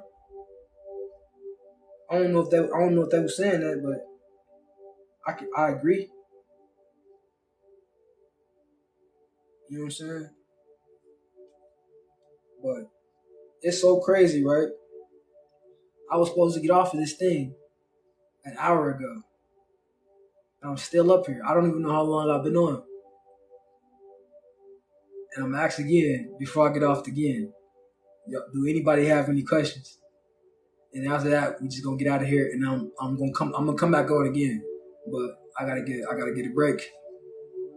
Still going strong, you know what I'm saying? But you know, I gotta go back and raise my vibration back up. You know, it do take a lot out of you to get up here and do this. I never knew that. I thought I could just get up here and just spitting information. I could sit up here and talk to. Don't let us be in the physical. I could sit up here and talk all day. You'd be like, boy, I'm tired. I'm finna go to sleep. You feel what I'm saying? I ain't spitting out over his house. That nigga talk too much. You feel me? But here it's different. But I realize why it's different. There's so many different energies going around. Even though we on the phone right now, quantum entanglements, what Dr. Mama be talking about, we connected right now because we are now aware of each other, and it's like we focused in on each other. So I might don't see y'all, right? But y'all hear me and y'all still here. You feel what I'm talking about? And if y'all can feel what I'm saying, I can feel that because I'm sending it out so y'all can be able to feel it. So it's almost like we touching each other in a way. You get what I'm talking about? So now it's like we in the room together type shit or whatever. So all that energy going around. Yeah, we do. No, we do already on the phone, and we would be. That's my guy. You know what I'm saying? Hey, look, y'all. I'm gonna tell y'all something crazy, right? Y'all see the Baphomet. Usually people come up here and say the craziest things, but I think I got it. I think I got it. I got this little binaural beats running. I done cleared the space. I got my pieces that I'm wearing or whatever. And I really feel like we got some form of blockage out and we just able to flow. And I'm really thankful for that. That's another thing before I get off here. Y'all, I always said this, and I don't know what stopped me or whatever, but grateful, man. Being grateful for anything and everything in your life. You know what I'm talking about? Because everything is a lesson. Man, you have to be grateful for that. Because it's almost like not focusing on the little things, you know what I'm saying? The little petty things in life. When you don't focus on the little petty things in life and you appreciate them to be lessons or whatever, the greater things will come back to be like so strong and powerful, and they be so more beautiful. You get what I'm talking about? So you got to be grateful because what you're about to receive, you have to be able to receive it. You know what I'm saying? And if you're ungrateful, everything you get, whether it's good or bad, pleasurable, unpleasurable, you won't be able to receive that. You feel me? Like an individual that get up on here and talk, not me, but I'm talking about like in the comments, they don't agree or whatever. You're not coming to learn. You already ungrateful. You didn't learn nothing from what you was learning anyway, what you was studying. Because it don't matter how mundane or how advanced it is, it's still a complex way to look at it, and you got to break it down so it don't matter what it was. So you got to be grateful for everything that you experience and everything you come across, regardless if it's pleasurable or not pleasurable. You feel me? Regardless, everything is a lesson. Every single thing. The ultimate lesson is you, the self. And that's where I'm going to end it, y'all. Peace.